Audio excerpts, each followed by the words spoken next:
Hello दोस्तों। आज हम लोग देखेंगे शेष जो बचे पीआरएल के क्वेश्चन हैं उसका सॉल्यूशन। तो चलिए देखते हैं 71 नंबर क्वेश्चन से। देखिए 71 नंबर क्वेश्चन क्या है।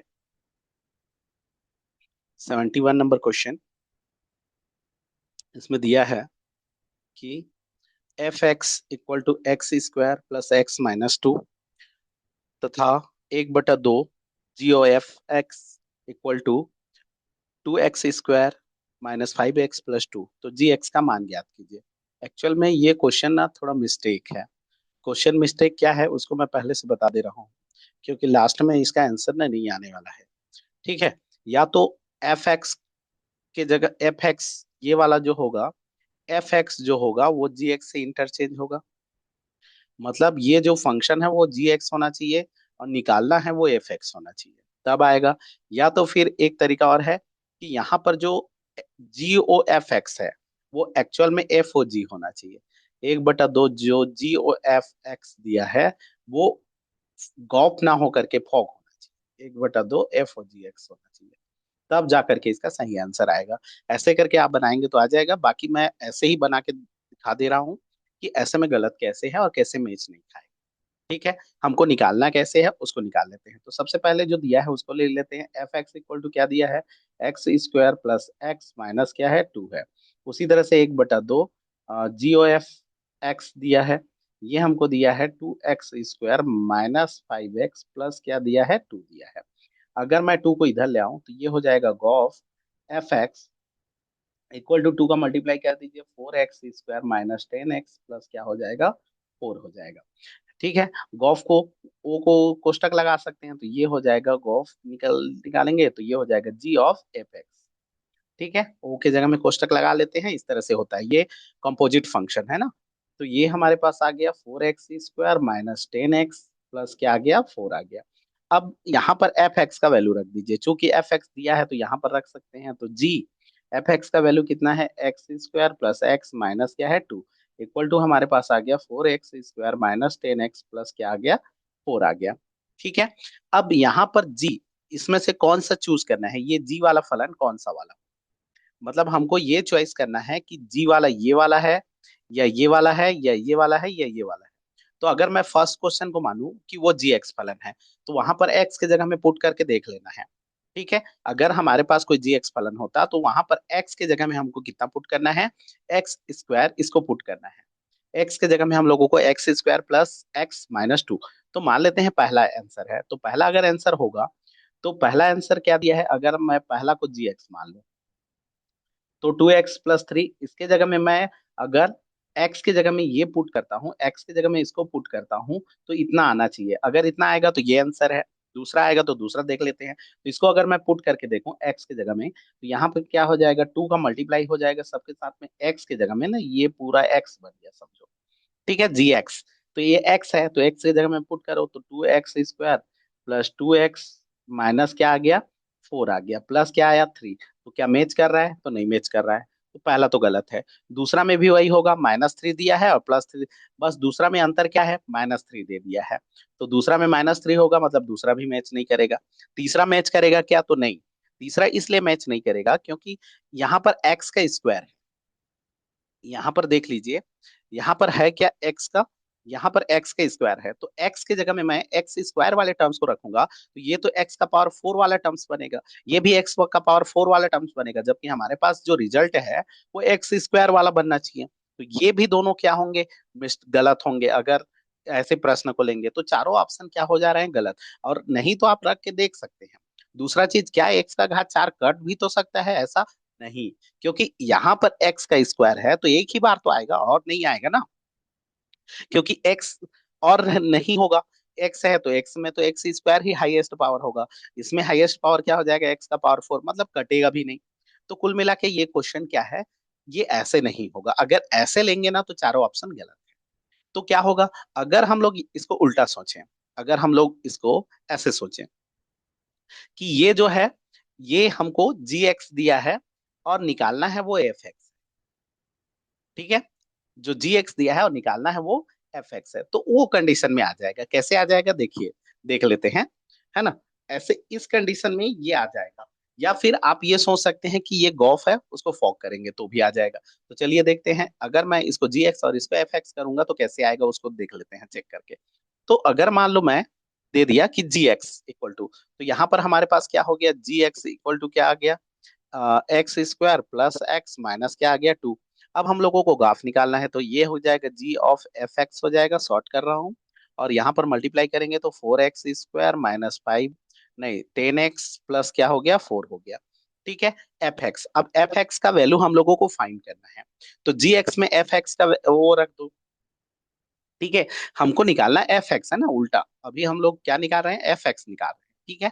तो यहाँ पर अगर हम लोग क्या कर दें, ये जी एक्स वाले फंक्शन में इसको रख दे, ये क्या हो जाएगा एफ एक्स का स्क्वायर, ये एक्स की जगह में ये है ना, अभी एक्स की जगह में एफ एक्स है, तो यहाँ पर मैं टर्म्स जी एक्स में पुट कर रहा हूँ एक्स की जगह में, प्लस क्या हो गया एफ एक्स माइनस क्या हो गया 2।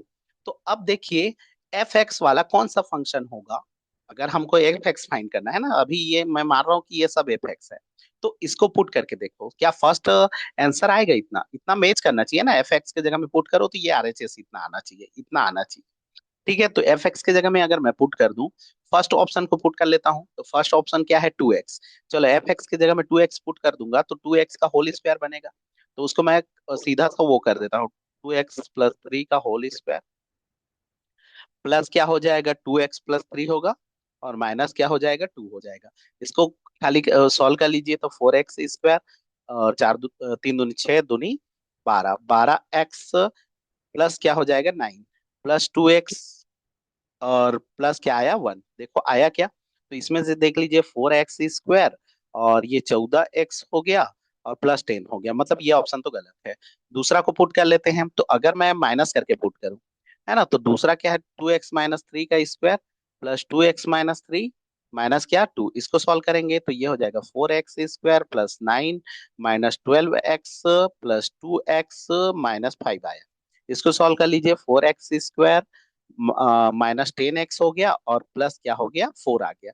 देख लीजिए ये मैच कर रहा है, मतलब अगर क्वेश्चन ऐसे है तो उस कंडीशन में हमारा बी ऑप्शन क्या होगा, सही होगा। हमारा बी ऑप्शन क्या होगा, सही होगा, अगर मैं क्या कर दूं, ये एफ एक्स और इसको जी एक्स कर दूं।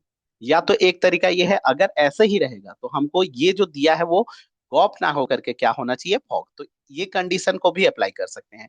ये क्वेश्चन को इट इज रहने दीजिए और इसको चेंज कर दीजिए, गॉप के जगह में फॉग एक्स कर दीजिए, तो भी आपका ऑप्शन बी क्या करेगा, मैच करेगा, आप चेक कर सकते हैं। ठीक है जी, चलिए देखते हैं नेक्स्ट क्वेश्चन। नेक्स्ट क्वेश्चन देख लीजिए। नेक्स्ट क्वेश्चन क्या है, 1 plus iota square plus iota का पावर 4 6 और डेट डेट डेस आयोटा का पावर 2n का मान हम लोगों को ज्ञात करना है। अब इसमें से क्या होगा, तो इसमें से अधिकतर क्या होता है कि हम लोग जानते हैं आयोटा स्क्वायर का वैल्यू क्या होता है, -1 होता है। आयोटा का घात 4 करेंगे, आयोटा का घात क्या करेंगे 4 करेंगे, ये आयोटा है ना, का पावर 4 करेंगे तो -1 का पावर 2 मतलब +1 हो जाता है।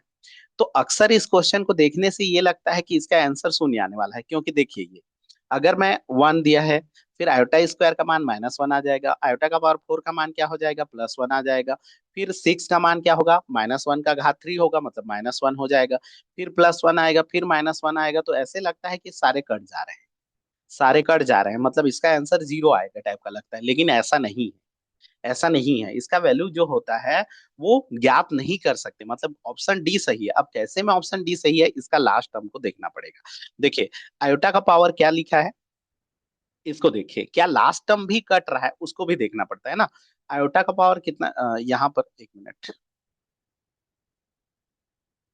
हाँ लास्ट, देखिए लास्ट टर्म क्या लिखा है, आयोटा का पावर 2n, इसका पहले वाला टर्म क्या होगा, आयोटा का पावर 2n-1 होगा, इसके पहले वाला टर्म। ठीक है। तो आयोटा का पावर 2n का वैल्यू क्या होता है उसको देख लेते हैं, इसी का वैल्यू को तो पहले देखो। आयोटा का पावर 2n को हम लोग लिख सकते हैं आयोटा का स्क्वायर का पावर n। अब आयोटा का स्क्वायर मतलब क्या हो गया, -1 का पावर क्या हो गया n। अब देखो ये अनडिफाइंड है, अब यहाँ पर दो कंडीशन बनते हैं, n अगर सम है और n अगर क्या है विषम है। अगर सम है तो क्या आ जाएगा, सम है तो उस कंडीशन में +1 आएगा, और विषम है तो क्या आ जाएगा -1, मतलब यही से आपके पास कंडीशन हो गया कि नहीं बता सकते, आयोटा का पावर 2n का मान ही नहीं बता सकते। तो यहाँ पर क्या बना +1 या -1 क्या बनेगा पता नहीं, मतलब यहाँ से अननोन क्वांटिटी बन गया। अब अननोन क्वांटिटी बन गया तो इसको तो सॉल्व कर ही नहीं सकते। चलो ठीक है, अगर ये अननोन क्वांटिटी होगा तो अगर हमारे पास ठीक है -1 का पावर n बना, तो कहीं अगर सामने में ऐसे बन जाए तो सामने में आ जाए और -1 का पावर n हो जाए, और फिर यहाँ पर प्लस है और -1 का पावर n आ जाए, तो हम लोग कह सकते हैं कि ये दोनों टर्म्स क्या हो जाएंगे, जीरो हो जाएंगे। तो जीरो हो जाएगा तो चलिए देखते हैं क्या ये -1 का पावर n बनेगा। तो इसको देख लेते हैं, तभी तो कटेगा, वरना तो कटेगा ही नहीं। तो उसको अगर सॉल्व करेंगे तो आयोटा का पावर 2n इंटू आयोटा का पावर क्या होगा, -1। आयोटा का पावर 2n का मान -1 का पावर क्या होता है, n होता है। और आयोटा का पावर -1 का मान बाई में क्या हो गया, आयोटा। ये तो आयोटा टर्म्स में आ गया। अब ये तो आयोटा टर्म्स में आ गया, इसका वैल्यू ही नहीं पता चला। तो कहने का मतलब ये दोनों तो कटने वाले हैं नहीं। और देख लीजिए इसमें सिमिलर फर्स्ट सेकंड दो ठो कट रहा था, तो लास्ट भी दो तो कटना चाहिए ना, तब तो जा करके जीरो आएगा। तो इसमें जीरो नहीं आएगा। कहने का मतलब इसका ऑप्शन डी ही क्या होगा, सही, मतलब ज्ञात आप नहीं कर सकते। धनात्मक नहीं बता सकते, ऋणात्मक नहीं बता सकते, इसका मान क्या होगा, ज्ञात नहीं कर सकते। ठीक है, क्योंकि एन का मान तो हमको पता ही नहीं है ना वो क्या होगा, इसलिए मतलब ऑप्शन डी क्या होगा इसका सही आंसर, मतलब ऑप्शन डी हमारा क्या होगा, सही होगा। चलिए देखते हैं नेक्स्ट क्वेश्चन। नेक्स्ट क्वेश्चन देख लीजिए, ये थोड़ा खतरनाक क्वेश्चन है। ऐसे क्वेश्चन को सीधा सा स्किप करो, क्योंकि इसको बनाते बनाते भी आपको कैलकुलेटर का सहारा लेना ही पड़ेगा। इसमें क्या बोला है, समद्विभाजन विधि द्वारा एक्स का पावर 3 दिया है, वो भी 2 रहता तो एक बार सोच भी सकते थे। एक्स का पावर 3 -9x+1 इक्वल टू 0 के वास्तविक मूल्य x = 2 तथा x = 4 के बीच में है, वह निकटतम मान होगा। मतलब इसका जो मूल है वो किन के बीच में है, 2 और 3 के बीच में बिलोंग करता है। इनका जो x का जो मूल होता है वो 2 और 3 के बीच में बिलोंग करता है। तो हम लोगों को निकालना है कि वो वैल्यू होगा क्या, 2.2 होगा कि 2.25 होगा कि 2.75 होगा कि 3 होगा, उसको हम लोगों को फाइंड करना है। तो अगर हम लोग इसको फाइंड करना चाहें तो यहाँ पर हम लोग क्या कर सकते हैं, यहाँ पर देखिए सबसे पहले तो आपको बाइसेक्शन मेथड, बाइसेक्शन मेथड होता क्या है, बाइसेक्शन मतलब सीधा से ये है कि सम द्विभाजन दोनों को जोड़ो और बटा दो करो। अब ये कैसे करते हैं इसको थोड़ा सा रूल से समझते हैं। जैसे मैं इस क्वेश्चन को करके बता रहा हूँ। जैसे हमारे पास फंक्शन क्या दिया है देख लीजिए, फंक्शन जो है वो हमारे पास लेट ले लेते हैं, फंक्शन ले लेते हैं। f(x) क्या है, x³ -9x प्लस क्या है 1, मतलब इसका निकटतम मान कौन सा है वो बोला है। आप चाहेंगे तो इस क्वेश्चन को ना एकदम कठिन भी नहीं है, इसका वैल्यू को पुट करके देख सकते हैं।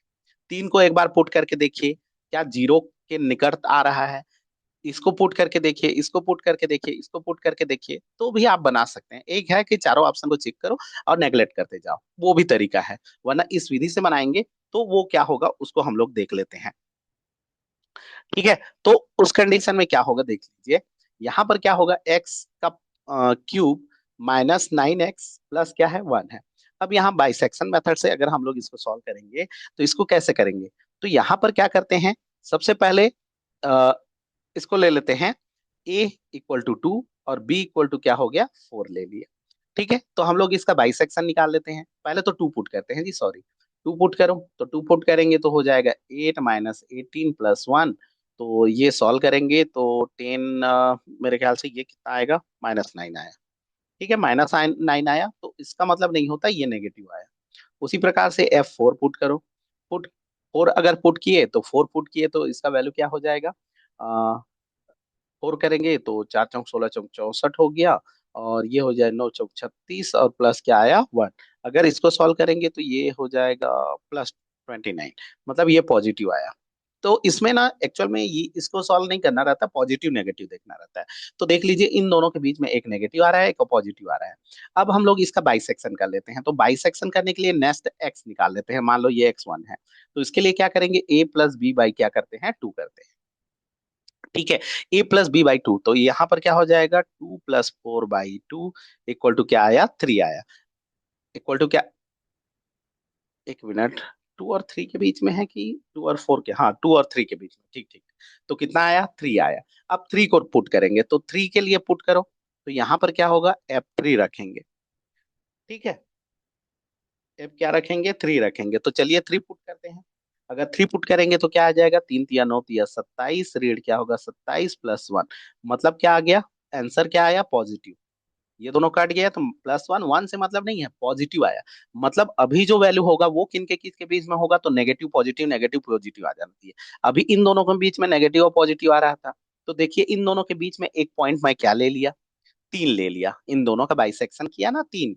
नेगलेक्ट करते जा रहा हूँ, कौन कौन नेगलेक्ट होने वाला है, तो 3 लिया। तो अभी 3 में मेरे को क्या मिला, पॉजिटिव मिला। तो पॉजिटिव मिला तो अभी जो वैल्यू होगा वो 2 और 3 के बीच में होगा।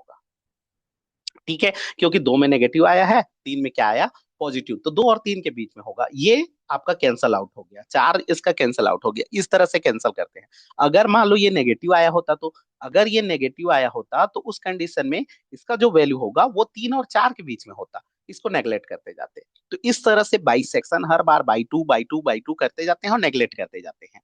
तो आपको मेरे ख्याल से ये समझ में आ गया होगा किस तरह से करना है। चलिए करते जाते हैं। तो यहाँ पर हमको ये पता चल गया कि अभी ये दोनों का वैल्यू किसके किसके बीच में है, 2 और 3 के बीच में है। हमको पता चल गया 2 और क्या के बीच में है, 3। अब 2 और 3 का बाइसेक्शन कीजिए। इस तरह से एक नेगलेक्ट होते जाएगा। तो यहाँ पर क्या हो जाएगा, x2 निकाल लेते हैं, तो 2 + 3 बाई क्या हो गया, 2। तो इसको सॉल्व करेंगे तो क्या हो जाएगा, 5/2, अर्थात 2 पॉइंट क्या आ गया, 5। अब 2.5 को ले लेते हैं। ठीक है, तो 2.5 को ले लेते हैं। 2.5 में क्या हो जाएगा, क्या 2.5 के बीच में होगा, तो अगर 2.5 को ले लेते हैं और सॉल्व करते हैं तो यहाँ पर क्या रखेंगे, f 2.5 रखेंगे। तो यहाँ पर सीधा सा करना पड़ेगा, 2.5 का क्यूब -9 × 2.5 +1। अब देखना होगा ये पॉजिटिव आया कि नेगेटिव। ठीक है, 2 में तो नेगेटिव आया था। अब इसमें देखना है 2.5 में। तो 2.5 में अगर हम लोग इसको सॉल्व करेंगे तो इसको 3 बार मल्टीप्लाई कर लीजिएगा, ये आ जाएगा 15.625 आ जाएगा, 15.625 आ जाएगा। इसको सॉल्व करेंगे तो 22.5 आएगा और ये +1 आएगा। ठीक है, इसको सॉल्व कर लीजिएगा आप लोग। तो फाइनली देखा जाए तो ये भी नेगेटिव आएगा। ये भी क्या आया, नेगेटिव। अगर ये नेगेटिव आया तो इसका आंसर जो है वो किसके किसके बीच में है, अर्थात ये नेगेटिव कैंसल आउट हो गया और ये पॉजिटिव 3 वाला, अब 3 वाला बच गया। मतलब अभी जो आंसर है वो 2.5 और किसके बीच में है, 3 के बीच में है। 2.5 और किसके बीच में है, 3 के बीच में है। तो ऑप्शन तो यहाँ से 2 ऑप्शन कट गए हैं। यहाँ से ऑप्शन कट गया, पहला ऑप्शन दूसरा ऑप्शन, अब बचा ये दोनों ऑप्शन। क्या इन दोनों में से कोई हो सकता है, क्योंकि दोनों के लिए है ना। तो दूसरा तरीका ये होता है कि वैल्यू को सीधा से यहाँ पुट करके देखो, लेकिन पॉइंट वाले को क्यूब करना ना थोड़ा दिक्कत हो जाता है। तो वहां पर थोड़ा सा ये लगता है कि शायद ये गलत हो सकता है। जैसे मतलब हमको बस ये देखना है जी कि ये मूल, अगर ये मूल है, अगर ये इसका मूल है तो इसका मान अप्रोक्सीमेटली क्या के करीब आएगा, 0 के। अगर इसका मान 0 के करीब आया तो ये आंसर है, इसका मान 0 के करीब आया तो ये आंसर है। तो आप चाहेंगे ना तो चारों को पुट करके भी देख सकते हैं, दूसरा मेथड से। आप वैसे कर लीजिएगा, मैं तो सीधा मेथड को बता रहा हूँ। तो अभी हमको ये पता चला कि ये आंसर किसके किसके बीच में है, 2.5 और 3 के बीच में है। तो चलो इनका बाइसेक्शन करते हैं। अगर इन दोनों के बीच में है तो कौन करेक्ट है उसको देखना पड़ेगा ना। तो इसका बाइसेक्शन x3 निकाल लेते हैं। 2.5 + 3 बाई क्या हो गया, 2। अब इसको सॉल्व करेंगे तो हमारे पास आ गया 5.5/2। तो सॉल्व कीजिए, 2×2 = 4, 0.2 × 7 = 14, 2×5 = 10, है ना, 7.5 ले लेते हैं। तो चलिए अभी में तो आंसर आ जाएगा, है ना, 7.5 ले लेते हैं। तो यहाँ पर क्या करेंगे, f 2.75, सॉरी जी 7.5 नहीं, 2.75, 2.75 पुट करते हैं। ये हो जाएगा 2.75 का क्यूब -9 × 2.75 प्लस क्या हुआ, 1। अब बस ये देखना है कि पॉजिटिव आएगा कि नेगेटिव आएगा। तो यहाँ से अगर इसको हम लोग सॉल्व करेंगे ना तो ये आ जाएगा आपका, अगर इसका क्यूब करेंगे तो फाइनली मैं लिख दे रहा हूँ, इसका अगर क्यूब करेंगे तो कुछ वैल्यू आएगा, लेकिन लास्ट इसका नेगेटिव आता है। लास्ट वैल्यू क्या आएगा, नेगेटिव आता है। तो अगर ये भी नेगेटिव आया, कर लेना, आप सॉल्व कर लेना। और क्यूब मैं उतना नहीं कर रहा हूँ, कैलकुलेटर से मैं किया था और इस डायरेक्ट मैं कर रहा हूँ। तो ये वैल्यू क्या आएगा, नेगेटिव आएगा। अगर ये भी वैल्यू नेगेटिव आया तो अभी किसके किसके बीच में होगा, तो पॉजिटिव किस में आया था, 3 में आया था, 3 में पॉजिटिव आया था। मतलब अभी हमको पता चला कि ये वैल्यू 2.75 और 3 के बीच में है। 2.75 और किसके बीच में है, 3 के बीच में है। फिर नेक्स्ट करेंगे, इसका बाइसेक्शन करेंगे। फिर इसका बाइसेक्शन कर लीजिएगा। तो अगला x4 आएगा, x4 का वैल्यू क्या हो जाएगा, 2.75 + 3/2। सॉल्व करेंगे तो ये हो जाएगा 2.875। ठीक है, और जब 2.875 रखेंगे, मैं सीधा सा बता दे रहा हूँ ना, 2 पॉइंट देखो, F3 में हमारे पास पॉजिटिव आया, ठीक है, अब इसको भी रखेंगे तो इसके पास क्या आएगा, इसके पास अगर पॉजिटिव आएगा तो ये नेगलेक्ट हो जाएगा। अगर ये पॉजिटिव आएगा, क्योंकि हम लोग दो किए थे, ये किए थे 2.75, है ना, इसके पहले तो इसमें नेगेटिव आया था, इसमें पॉजिटिव, मतलब इन दोनों के बीच में ले रहे थे अभी। अभी ये एक ऐड हो गया ये, तो अगर इसमें पॉजिटिव आया तो 2.75 और 2.875 के बीच में होगा। लेकिन अगर पॉजिटिव आया, मतलब नेगेटिव आया, तो वो 3 और इसके बीच में होगा। तो इसमें भी आप सॉल्व कर लीजिएगा, इसका भी वैल्यू क्या आता है, नेगेटिव आता है। इसका भी वैल्यू क्या आता है, नेगेटिव। तो अगर इतने में भी नेगेटिव आया, तो हमारे पास फाइनली क्या बच गया, हमारे पास तो यही बच गया ना, कि अभी जो वैल्यू है वो 2.875 और 3 के बीच में है। 2.875 और 3 के बीच में है, मतलब ये भी गलत है, ये भी गलत है, ये भी गलत हो गया किसी हद तक। ये भी क्या हो गया, गलत हो गया। अगर ये भी गलत हो गया तो उस कंडीशन में हमारा एक ही ऑप्शन है सही, वो है क्या, 3। मतलब इसका जो अप्रोक्सीमेटली आंसर है वो क्या आएगा, 3 आएगा। ये तो हो गया बाई मेथड, ये तो हो गया बाई, क्या हो गया, मेथड। दूसरा आप क्या कर सकते हैं, आप इसको सॉर्ट बना सकते हैं। सॉर्ट क्या कर सकते हैं, जैसे अगर हम लोग इसको बनाना चाहेंगे, जैसे देखिए, मैं इसको एक स्लाइड लेकर के बता दे रहा हूँ। जैसे अगर मैं इसको बनाना चाहूंगा, तो ये ऐसे क्वेश्चन क्या है, देख लीजिए। हमारे पास फंक्शन है x³ -9x+1 = 0 है, मतलब इसका वैल्यू 0 है। हमको चेक करना है क्या, x = 2.2, x = 2.5, x क्या बोलते हैं 2.75, और x = 3।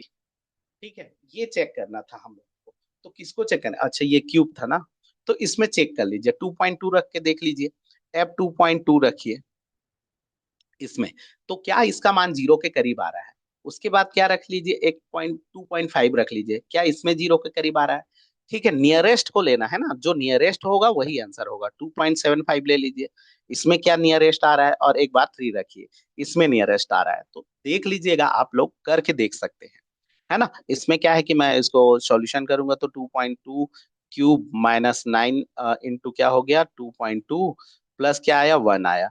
तो इसको अगर सॉल्व करेंगे तो पूरी तरह से सॉल्व करना है ना, इस तरह से, ये 2.2 इंटू 2.2 इंटू 2.2 करके मल्टीप्लाई करना पड़ेगा। क्यूब है ना, एक्चुअल में स्क्वायर होता तो जल्दी कर सकते थे।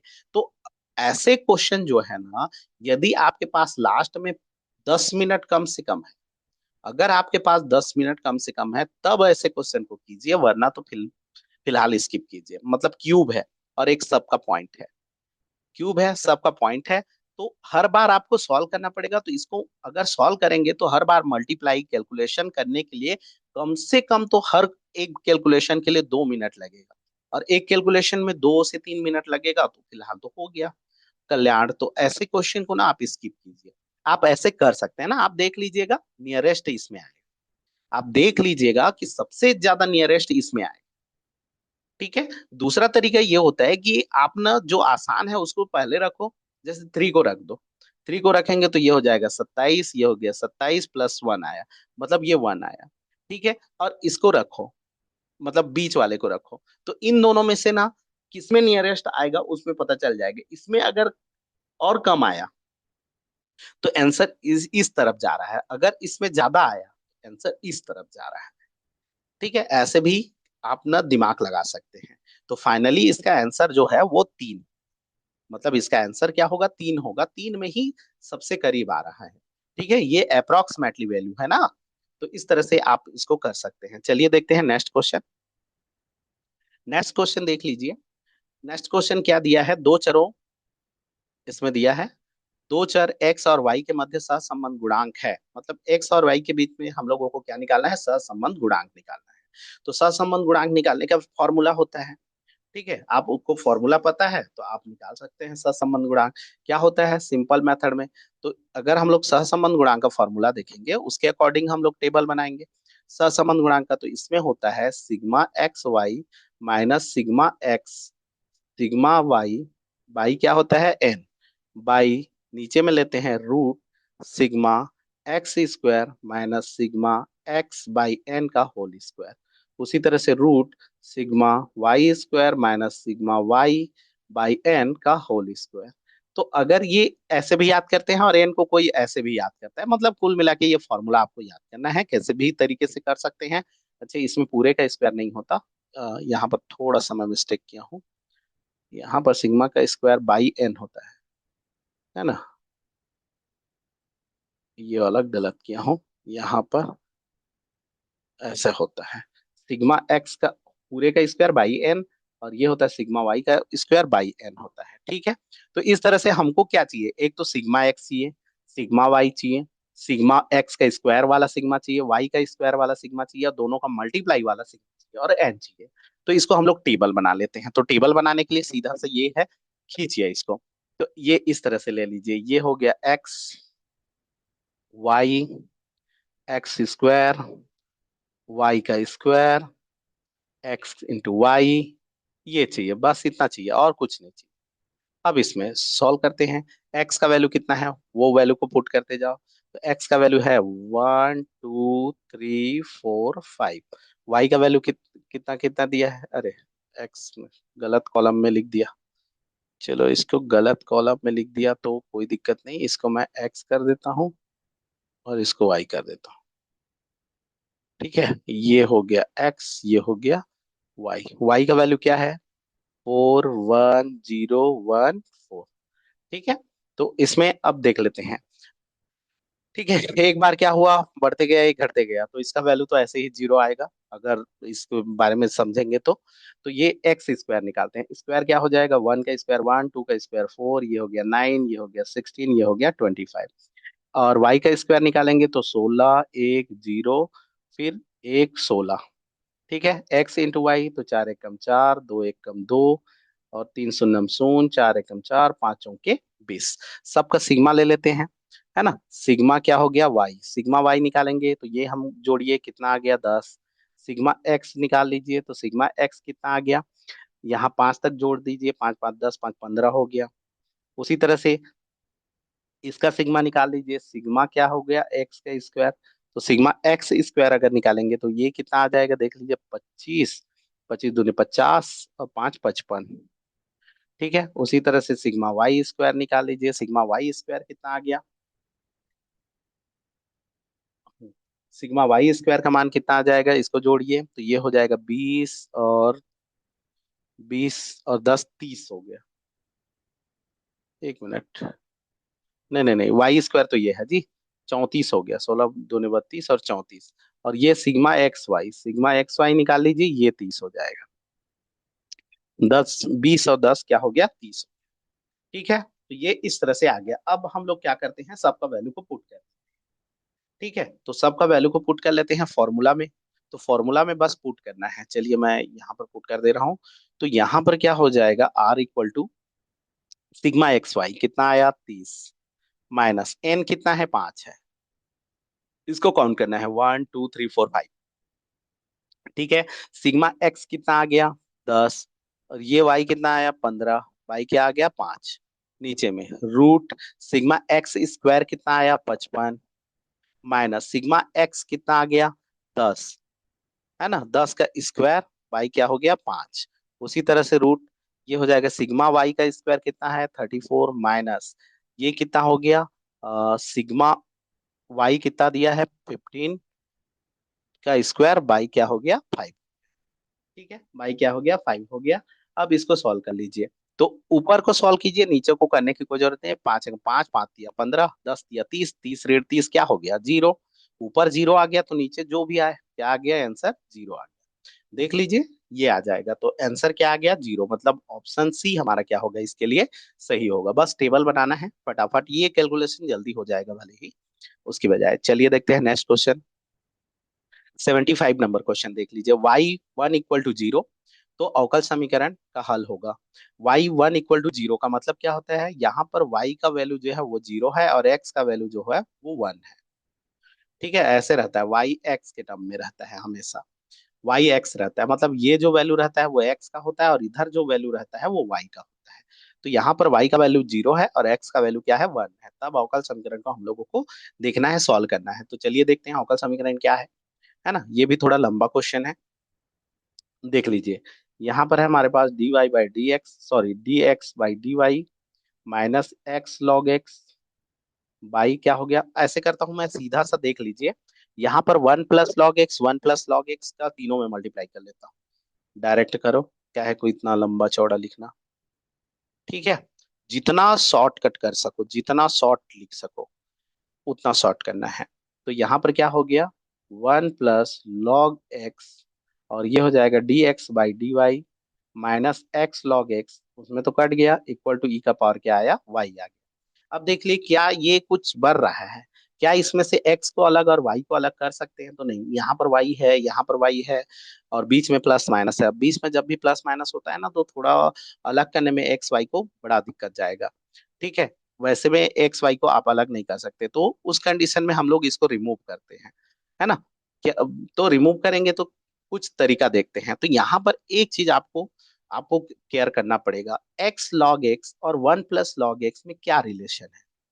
ठीक है, 1 + log x और एक्स लॉग एक्स, तो एक्स लॉग एक्स का यदि आप अवकलन कर दें, एक्स लॉग एक्स का यदि हम लोग क्या कर दें, अवकलन कर दें, तो इतना बनेगा, कैसे देखिए, first function x log x का 1/x प्लस लॉग एक्स हो गया, और एक्स का 1 हो गया, ये कट गया, तो 1 + log x बनता है, मतलब इसका अवकलन ये है। वाह, तो अगर इसका अवकलन ये है तो हम लोग कुछ कर सकते हैं, तो चलिए इसको टी मान लेते हैं।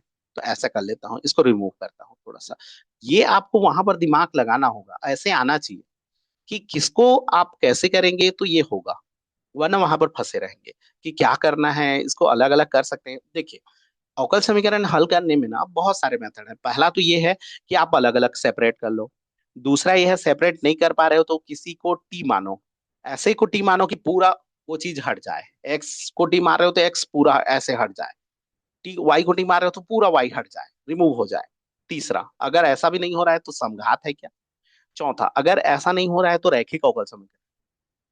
ठीक है, और रैखिक अवकल समीकरण नहीं है तो क्या, रिमूव करके रैखिक अवकल समीकरण बना सकते, इतना आपको आना है चाहिए। तो आप करेंगे ना तो पता चलेगा। तो यहाँ पर ना रैखिक अवकल समीकरण जैसे दिख रहा है, यहाँ पर अगर थोड़ा सोचेंगे ना, अगर मैं इसको ऐसे लिखा तो यहाँ पर सोचेंगे तो ये इस तरह से दिखता है, रैखिक अवकल समीकरण dy/dx plus by equal to Q, मतलब यहाँ पर कोई टर्म्स प्लस या माइनस में होता है और यहाँ टर्म्स होता है बस। तो यहाँ पर देख लीजिए, एक टर्म्स है, यहाँ एक टर्म्स है, यहाँ एक टर्म्स है, मतलब ये रैखिक अवकल समीकरण हो सकता है। ठीक है, अगर हो सकता है तो यहाँ पर कुछ बनाइए। तो इसी को मैं इसीलिए ऐसे सोच रहा हूँ कि इतने को क्या टी, मतलब मैं तो फिलहाल बना के देख लिया हूँ, मैं वो बता दिया हूँ, लेकिन आपको जब इसको बनाएंगे तो उस समय तुरंत ये आपके दिमाग में आना चाहिए कि इसको क्या करना है।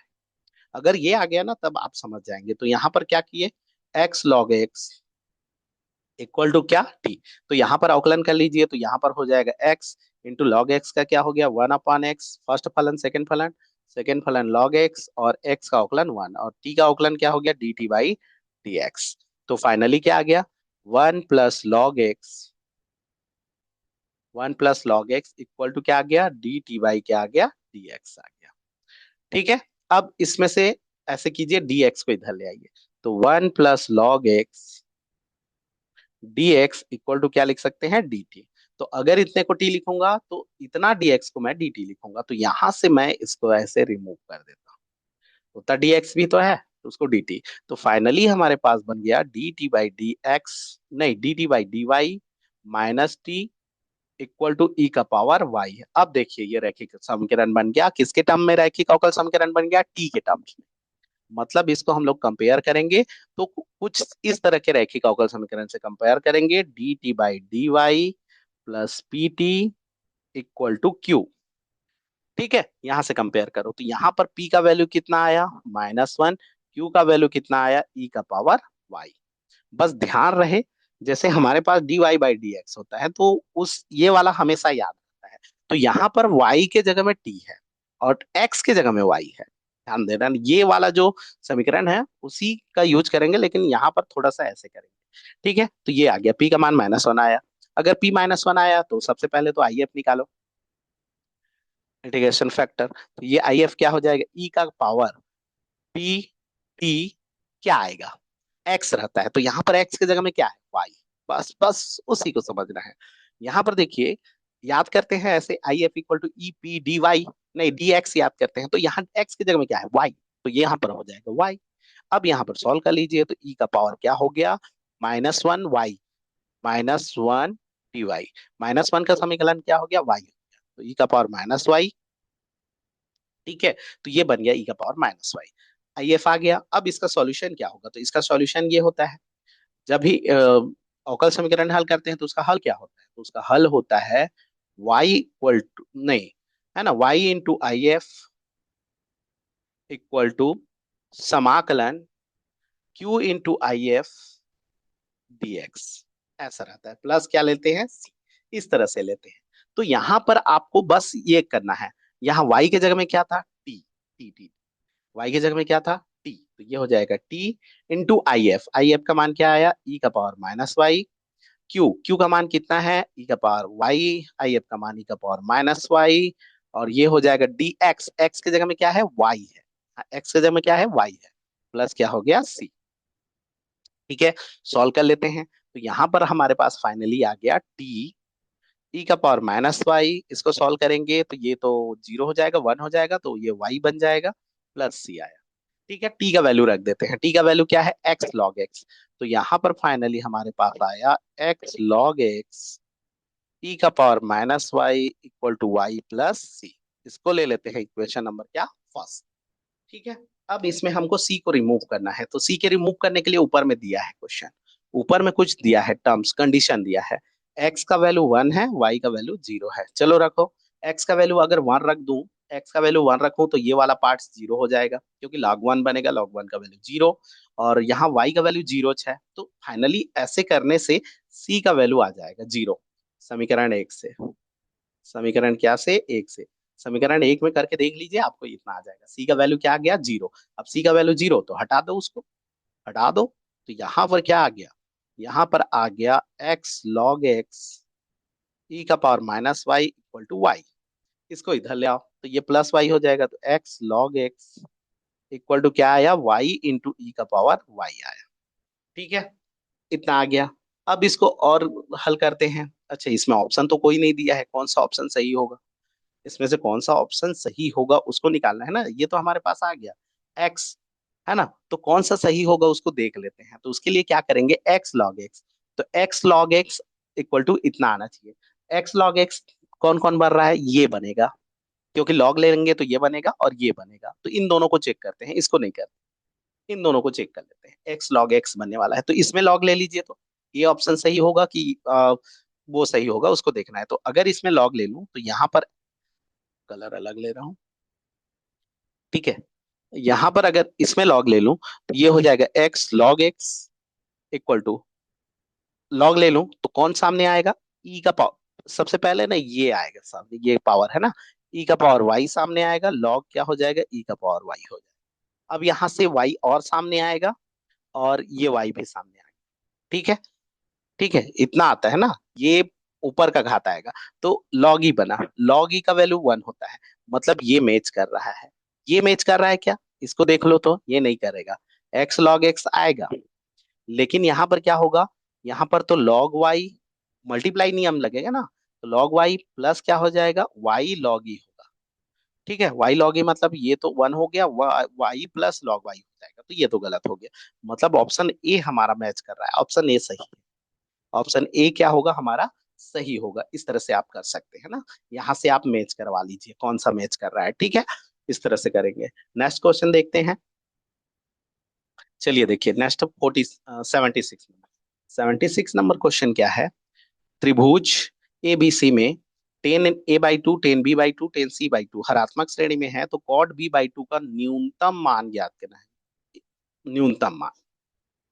तो अगर जब भी आपको कोई श्रेणी दे, एक कंडीशन बता रहा हूं आपको, जब भी आपको कोई बोले कि एचपी है, एपी है, जीपी है, तो इन तीनों में एक रिलेशन होता है, खास करके एपी और जीपी। एपी और जीपी में रिलेशन ये होता है कि एपी जो होता है वो ग्रेटर देन और इक्वल देन जीपी होता है।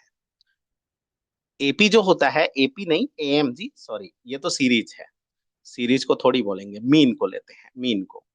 यहाँ पर एएम, एएम और जीएम। ठीक है, ये जो एएम होता है वो ग्रेटर देन इक्वल देन होता है जीएम के। मतलब अर्थमेटिक्स मीन मतलब समांतर माध्य गुणोत्तर माध्य का से बड़ा होता है या तो उसके बराबर होता है। तो ये रिलेशन होता है, इस रिलेशन से हम लोग maximum value minimum value find कर सकते हैं। तो सबसे पहले तो एम निकालो और जीएम निकालो इस श्रेणी, फिर आपको पता चलेगा कैसे करेंगे। तो चलिए करते हैं। तो सबसे पहले तो देख लीजिए ये श्रेणी क्या में है, एचपी में। ठीक है, अगर एचपी में है तो इसको एपी बनाते हैं। तो अगर मैं इसको एपी लिखूंगा तो इसका रेसिप्रोकल लेना पड़ेगा। रेसिप्रोकल मतलब वन अपान 10 a/2 मतलब कॉट a/2, है ना, कॉट b/2। और ये हो जाएगा कॉट, क्या हो जाएगा, c/2। ये हो जाएगा एपी। एचपी का जस्ट अपोजिट मतलब 1/x क्या होता है, एपी। तो इसका 1 अपॉन करेंगे एक्स, 1/10 a/2 मतलब उसको ऊपर करेंगे तो कॉट a/2 होगा। तो कॉट a/2 आ गया, ये एपी आ गया, तो इसका एम निकाल लो। तो एम का वैल्यू कौन है, तो एम मतलब क्या, कॉट b/2। तो कॉट b/2 इक्वल टू क्या आएगा, cot a/2 plus cot c/2 by क्या आया, टू, टू का मल्टीप्लाई कर लो। तो यहाँ पर फाइनली ये आ गया cot a/2 plus cot c/2 equal to 2 cot b/2। ठीक है, एक रिलेशन आ गया। जीएम निकालते हैं। तो अगर हम लोग इसका जीएम निकालेंगे, ठीक है, तो जीएम क्या होगा। तो अगर हम लोग इसका जीएम निकालेंगे तो जीएम के लिए क्या होता है, ज्योमेट्रिक मीन्स। ज्योमेट्रिक, हाँ ना, अर्थमेटिक मीन क्या होता है, a+b/2 होता है। ठीक है, और ज्योमेट्रिक मीन क्या होता है, ज्योमेट्रिक मीन मतलब बीच वाला जो टर्म्स होता है वो ऐसे होता है, बीच वाला टर्म्स का स्क्वायर, है ना। मतलब अगर ए बी सी जीपी में, तो बी स्क्वायर इक्वल टू ए सी होता है, ये तो सुने होंगे यही से। तो यहाँ पर क्या आया, cot square B equal to हो गया कॉट a/2 और कॉट c/2। कॉट a/2 और कॉट क्या हो गया, c/2। अब देख लीजिए यहाँ पर प्लस का वैल्यू है, यहाँ मल्टीप्लाई करना है और दोनों में फिर लाना है। तो चाहेंगे तो इसको यहाँ रखेंगे फिर वैल्यू निकालेंगे, उसकी बजाय एक इन दोनों के बीच में रिलेशन होता है किसी भी त्रिभुज में। त्रिभुज की क्वालिटी होती है, त्रिभुज में क्या होता है, अगर कोई त्रिभुज है ए बी सी, एक मान लेते हैं त्रिभुज है, तो इसमें से एक क्वालिटी होती है a+b+c इक्वल टू पाई होगा। तो यहाँ पर आपको एक रिलेशन याद करना पड़ेगा। टेन के बीच में क्या रिलेशन होता है, अगर a+b+c इक्वल टू पाई हो तो a/2 मतलब 10 a/2, 10 b/2, 10 c/2। इनके बीच में क्या रिलेशन होता है, इनके बीच में रिलेशन होता है, इनके बीच में रिलेशन होता है 10 a/2 into 10 b/2 plus 10 b/2 into 10 c/2 plus 10 c/2 into 10 a/2 equal to 1 होता है। ठीक है, और अगर ये पाई/2 हो तो मल्टीप्लाई इक्वल टू एडिशन होता है।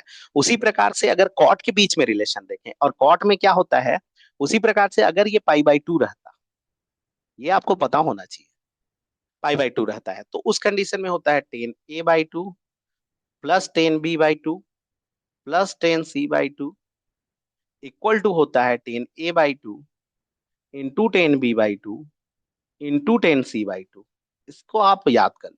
मतलब अगर पाई/2 होता है तो, और कॉट के लिए जस्ट अपोजिट होता है, कॉट के लिए एक दूसरे का उल्टा होता है। कॉट में क्या होता है, इसका अगर कॉट के लिए देखेंगे तो कॉट के लिए ये वाला रिलेशन इसका होता है, ये वाला रिलेशन इसका होता है। ये क्या के लिए बोल रहा हूं मैं, कॉट के लिए, कॉट के लिए, कॉट के लिए ये रिलेशन होता है। ठीक है, तो कॉट में क्या रिलेशन हुआ, चूंकि पाई वाला दिया है तो हम लोग लिख सकते हैं कॉट ये वाला रिलेशन, कि तीनों का एडिशन इक्वल टू तीनों का मल्टीप्लीकेशन। तीनों का एडिशन इक्वल टू तीनों का क्या हो जाएगा, मल्टीप्लीकेशन। नेक्स्ट एक पेज ले रहा हूं। मतलब यहां पर हम लोग लिख सकते हैं cot a/2 into cot b/2 into cot c/2 equal to होता है cot a/2 plus cot b/2 plus cot c/2। ये होगा। ठीक है, कहने का मतलब चूंकि हमारे पास cot A plus cot C का वैल्यू पता है या फिर मल्टीप्लाई का वैल्यू पता है, तो यहां से कुछ हम लोग कर सकते हैं। तो यहां पर ऐसे करता हूं, सीधा वैल्यू को पुट कर देता हूं। यहां पर देख लीजिए cot A into cot C का वैल्यू क्या दिया है, cot A into cot C का वैल्यू कितना दिया है, तो देख लीजिए इसके जस्ट ऊपर में इंटू में, इंटू हम लोग निकाले तो उसका वैल्यू कॉट का स्क्वायर भी है। और अगर हम लोग एडिशन निकाले तो 2 बार कॉट b/2 है। तो चलिए इसी का उपयोग कर लेते हैं। मतलब ये इंटू में निकाले तो ये है cot square B by two. और अगर इसको हम लोग निकालें तो यहाँ पर क्या है, कॉट बी बाई टू तो ऑलरेडी है, और इन दोनों का जो एडिशन है वो है 2 time cot B by two. तो ये हो जाएगा 3 बार कॉट बी बाई टू, और यहाँ पर हो जाएगा कॉट का क्यूब बी बाई टू। तो एक को हम लोग उड़ा देते हैं, तो यहां से क्या हो गया, कॉट बी बाई टू का स्क्वायर इक्वल टू 3। इसका मतलब cot B by two equal to root 3 आया। रूट कितना आ गया, 3 आ गया। चलो ठीक है, ये कॉट के स्क्वायर इक्वल टू कितना आ गया, रूट 3 आ गया। ठीक है, तो ये आ गया। ये क्या है, मीन। ये क्या है, मीन है उसका। तो मीन का वैल्यू को हम लोगों को क्या निकालना है, न्यूनतम कितना होगा वो निकालना है। हमको ये थोड़ी निकालना था तो कॉट बी बाई टू का वैल्यू, हमको निकालना था रिलेशन। तो यहाँ पर एक रिलेशन होता है M greater than equal than क्या होता है, जीएम। यहाँ से हम लोग सॉल्व करते तो ज्यादा बेटर रहता। अब उसको जगह में ऐसे करते जाते ना, तो आपको पता चल जाता कि एम और जीएम निकालना के लिए। ठीक है, तो एम का वैल्यू और जीएम का वैल्यू को पुट करना रहता था जी। एम का वैल्यू कितना था और जीएम का वैल्यू कितना था, उन दोनों को पुट करते। तो यहाँ पर एम आ गया कितना, कॉट बी बाई टू है, और जीएम का वैल्यू आ गया रूट। देख लीजिए, स्क्वायर है ना, स्क्वायर। ठीक है, तो ये हो गया रूट 3। तो यहाँ पर हम लोग कॉट का वैल्यू चाहिए ना, तो कॉट का सबसे न्यूनतम वैल्यू क्या, कॉट का सबसे मिनिमम वैल्यू क्या होगा, तो जो इक्वल होगा, देखो बड़ा है या बराबर है, तो बड़ा होगा या तो रूट 3 से बड़ा होगा या तो रूट 3 के बराबर होगा। तो मिनिमम कौन होगा, मिनिमम कब होगा, जब बराबर होगा। तो कॉट बी बाई टू का फाइनली वैल्यू कितना आ गया, रूट 3 आ गया।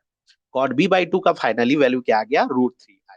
या तो यहां से भी पुट कर सकते थे एम और जीएम करके ऐसे। देखिए, यहां से हो सकता है आपको थोड़ा कंफ्यूजन होगा कि मैं एम और GM greater than equal than ले लिया, तो ये ऐसे कर सकते हैं। एम कितना निकाले थे, तो एम हम लोग निकाले थे cot A by two plus cot B by two greater than equal than, ये निकाले थे cot A into cot B, ऐसे निकाले थे।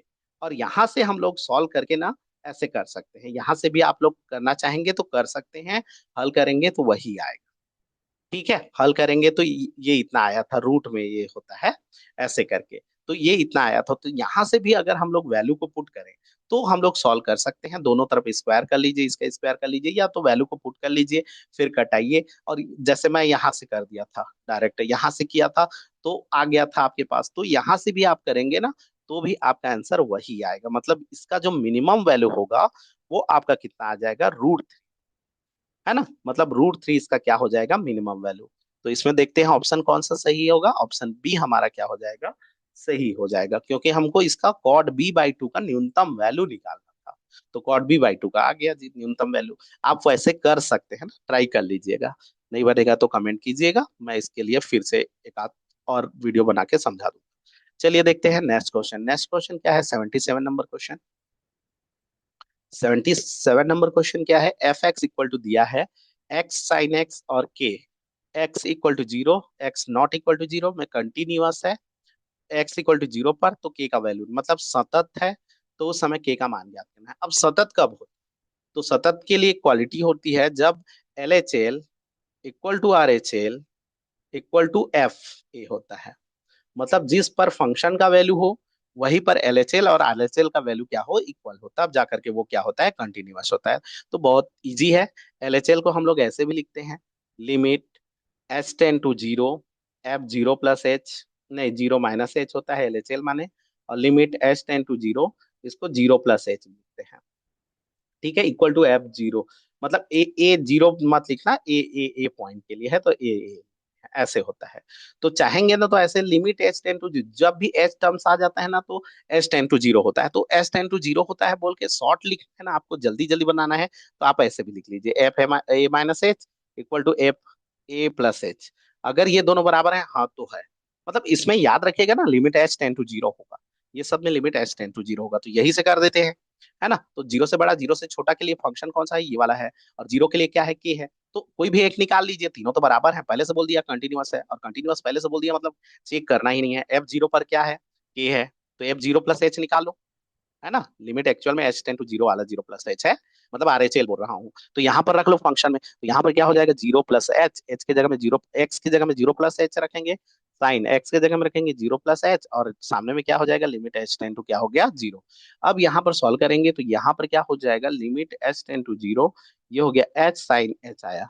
अब इसका वैल्यू को पुट करेंगे, तो इसका वैल्यू को अगर पुट करेंगे तो ये हो गया जीरो, है ना, और ये हो गया साइन जीरो।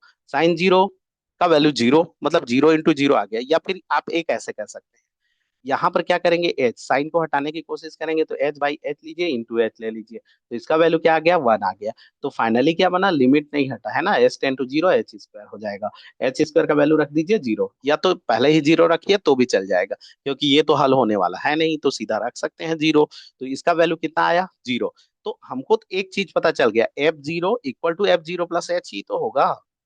मतलब क्या होगा कि यही फंक्शन, एफ जीरो का वैल्यू क्या है, इसका वैल्यू जीरो, मतलब के का वैल्यू क्या आ जाएगा, जीरो। तो ये ए ऑप्शन हमारा क्या होगा, सही होगा, ऐसे कर सकते हैं। चलिए देखते हैं नेक्स्ट क्वेश्चन। नेक्स्ट क्वेश्चन देख लीजिए, 78 नंबर क्वेश्चन। 78 नंबर क्वेश्चन क्या है, समीकरण निकाय दिया है, का कोई हल नहीं है तो ए का मान, कोई हल नहीं है तो उस कंडीशन में हम लोगों को क्या का मान निकालना है, ए का मान निकालना है। अब कोई हल कब नहीं होता है, कब कोई हल होता है, तो इसके लिए आप ना अव्यव विधि से बना सकते हैं, सामान्य विधि से बना सकते हैं। उसके लिए कुछ कंडीशन में बता दे रहा हूँ, कोई हल नहीं होता है, मैं उसको ना, इसको बनाने का सबसे आसान तरीका मेरे को ना सारणिक विधि लगता है। सारणिक में एक रूल था, एक रूल था, अगर आप लोग नहीं जानते होंगे तो वो है क्रेमर। क्रेमर नियम से बनाना ना बहुत इजी है, आप भी उसे बनाओगे ना तो बड़ा लफड़ा होता है। उसकी बजाय क्रेमर नियम से बनाओ तो सबसे इजी होता है। क्रेमर नियम क्या कहता है कि अगर आपको कभी भी कोई निकाय को सॉल्व करना है, तो यहाँ पर सॉल्व करने के लिए फॉर्मूला होता है, एक्स इक्वल टू होता है del one by del, y equal to होता है डेल टू बाई डेल, और जेड इक्वल टू होता है डेल थ्री बाई डेल। पहले डेल निकालो, डेल माने उसका सारणिक निकालो, डेल वन मतलब क्या होता है उसको मैं बता दूंगा, डेल टू माने क्या होता है उसको भी बता दूंगा, वो भी सारणिक है, डेल थ्री माने क्या होता है वो भी बता दूंगा। अब इसमें से कंडीशन होते हैं, कंडीशन ये है कि कब अद्वितीय होता है, कब अनंत अनेक हल होता है, कब क्या क्या होता है। उसके लिए तीन कंडीशन है, देखिए। सबसे पहला तो ये अद्वितीय हल, अद्वितीय, अद्वितीय हल, है ना। अ, ऐसे द्वि ऐसे रहेगा, ठीक है, अद्वितीय। यहाँ पर मात्रा को मत देखिए हिंदी का।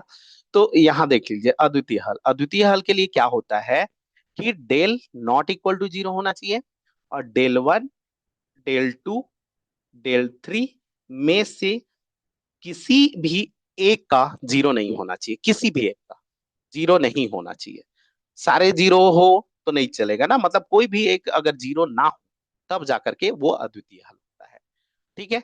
दूसरा, दूसरा हल होता है अनंत अनेक हल, अनंत, नहीं, दूसरा होता है कोई हल नहीं, कोई हल नहीं। कब कोई हल नहीं होगा, तो कब कोई हल नहीं होगा, तो इसके लिए ये है कि del one, del two, del three not equal to zero है, लेकिन डेल इक्वल टू जीरो। मतलब यहां पर सोचिए, ये डेल जीरो है, ये डेल जीरो है, क्या डेल जीरो है, सब इंफिनिटी हो जाएगा, मतलब कोई हल नहीं, कोई हल नहीं। उसी तरह से तीसरा होता है अनंत अनेक, अनंत अनेक हल। अनंत अनेक हल कब होता है, जब del one, del two, del three तीनों इक्वल टू जीरो हो और डेल भी जीरो हो, मतलब ये सारे जीरो होना चाहिए ना, और ये भी जीरो। तब यहां पर तो कोई एक, यहां पर क्या बोला मैं, कोई एक जीरो ना हो, कोई भी एक जीरो ना हो, तो उस कंडीशन में ये है ना, मतलब सारे जीरो ना हो जरूरी नहीं है, किसी का वैल्यू जीरो भी हो सकता है इन तीनों दोनों में, लेकिन इस कंडीशन में क्या है, तीनों जीरो हो और डेल भी जीरो हो, तो सारे कंडीशन क्या बनेंगे, zero by zero, zero by zero, zero by zero, मतलब एक्स का वैल्यू ऐसे। तो इस कंडीशन को हम लोग बोलते हैं अनंत अनेक हल। तो इसमें हमको कंडीशन कौन सा दिया है, अरे कोई हल नहीं है, तो उस कंडीशन में ए का वैल्यू निकालो, मतलब ये वाला कंडीशन। तो ये वाला कंडीशन क्या कहता है, डेल जीरो हो लेकिन del one del two zero ना हो, तो डेल को जीरो है कि नहीं उसको चेक कर लेते हैं, ठीक है। उसके बाद हम लोग डेल वन का मान को जीरो नहीं होने देंगे, उसके लिए क्या करेंगे उसी को देखें। तो यहाँ पर डेल जीरो है, उसको कर लेते हैं, तो डेल मतलब क्या होता है उसको देख लीजिए। समीकरण डेल। डेल मतलब क्या है? सीधा गुणांक। जैसे इसका गुणांक, एक्स का गुणांक ए, वाई का गुणांक एक, जेड का गुणांक एक। उसी तरह से नीचे समीकरण का एक्स का गुणांक एक, इसका गुणांक ए, इसका गुणांक एक, इसका गुणांक एक, एक, ए। अब इसको सॉल्व कर लो। इसको सॉल्व कर लो, सिंपल सारणिक विधि से हल कर लीजिए। ए को लिए तो यहाँ पर आ गया ए स्क्वायर माइनस वन। ठीक है, ए स्क्वायर माइनस वन।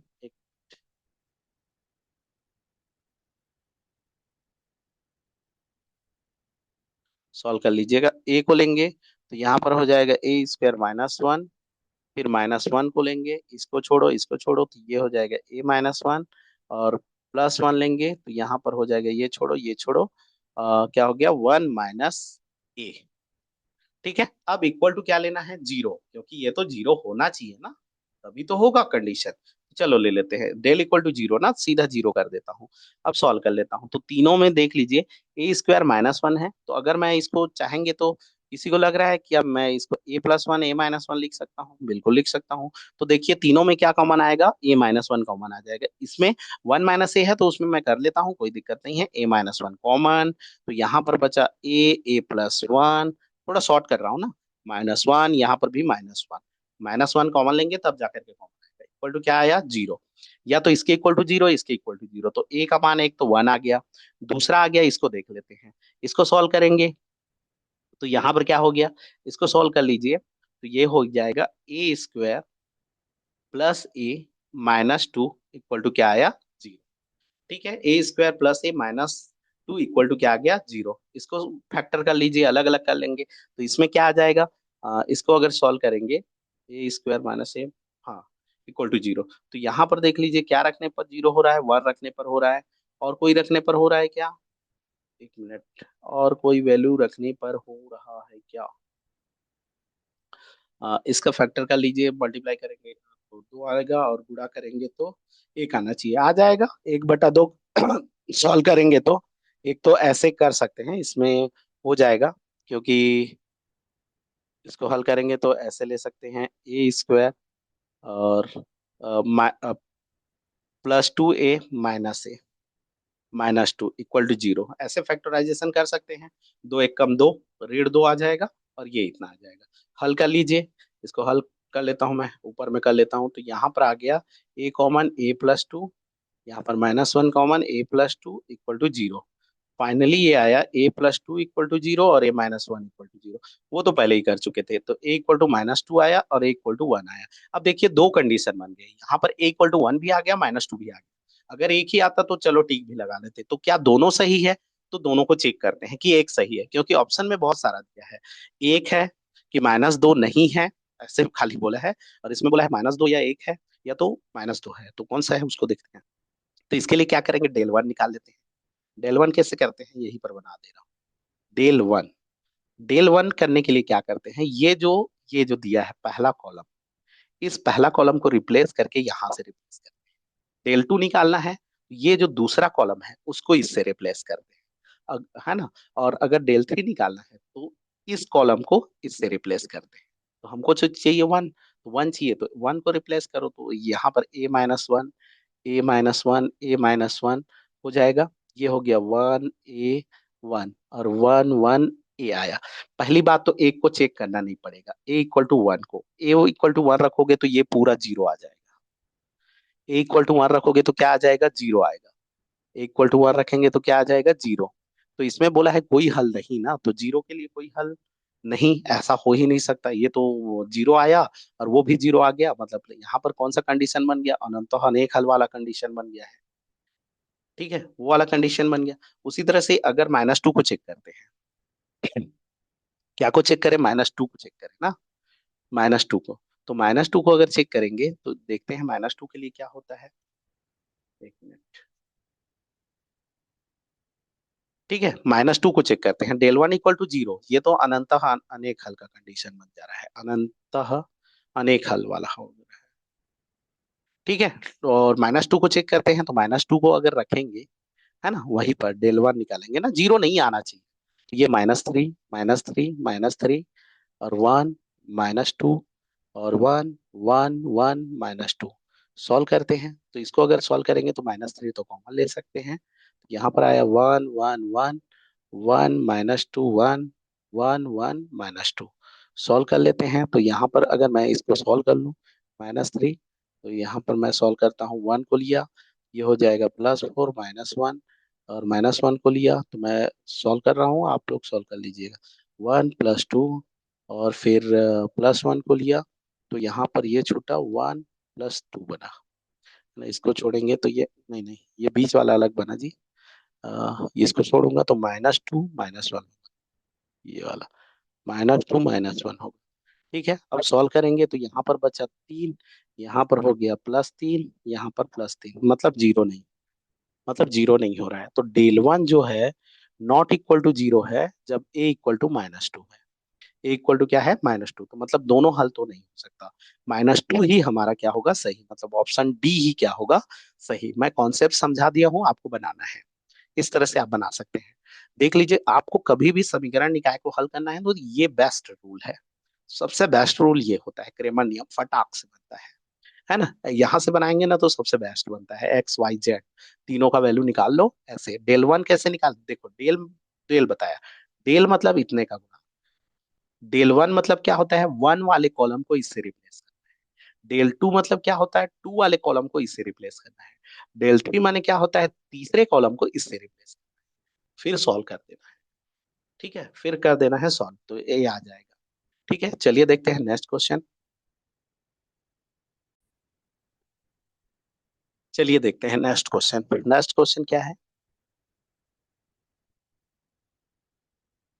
देख लीजिए, 79 number question. f(x) = sin x, g(x) = x², h(x) = log x। तो f capital X equal to निकालना है, HOGOFX, और इसका डबल डेरिवेटिव करना है। ठीक है, तो सबसे पहले तो ये निकाल लेते हैं। ये कैसे निकालते हैं, देखिए, हमको निकालना है HOGOFX। ठीक है, ये फाइंड करना है, कैसे करेंगे, तो सीधा सा अंदर से सॉल्व करते हैं। FX का, इसका मतलब कोष्टक, इसका मतलब एक और कोष्टक, ऐसे होता है। ठीक है, सबसे पहले FX निकालो, FX का वैल्यू को रख दो, ये हो गया जी। FX का वैल्यू बताओ, FX का वैल्यू कितना है, sin x, रख दो। पूरी तरह से FX पूरा लिखा है तो FX का पूरा रख दिए।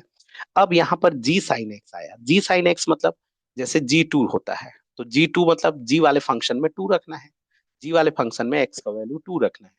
G5, तो x की जगह में क्या रखना है, 5 रखना है। तो उसी प्रकार से जी साइन एक्स, तो जी वाले फंक्शन में x की जगह में साइन एक्स रखना है। तो चलो रख देते हैं। जी वाला फलन ये है x², तो यहाँ पर हो जाएगा x की जगह में साइन रखना है तो साइन x² हो जाएगा। अब क्या होगा, HX आया, तो एच वाले फलन में x की जगह में इसको रखना है, तो रख दो।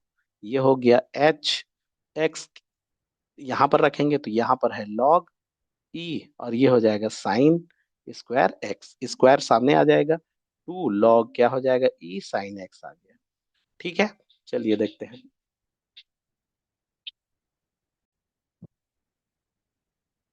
ठीक है, तो ये हमारे पास आ गया f capital X, f capital X, इसका हम लोगों को निकालना है डबल डेरिवेटिव, है ना। तो सबसे पहले तो सिंगल डेरिवेटिव करते हैं, सिंगल एक डेरिवेटिव, एक बार अवकलन करते हैं तो ये फलन का फलन है, 2 तो पहले बाहर आ जाएगा, log इतने को x समझो, तो log x का क्या हो गया, 1/x, मतलब 1/sin x, और फिर sin x का फिर अवकलन करेंगे तो क्या हो जाएगा, cos x। अब ये क्या बन गया, cot x। अब हमको डबल डेरिवेटिव चाहिए ना, तो डबल डेरिवेटिव x निकालेंगे तो cot x का क्या हो जाएगा, -cosec²x।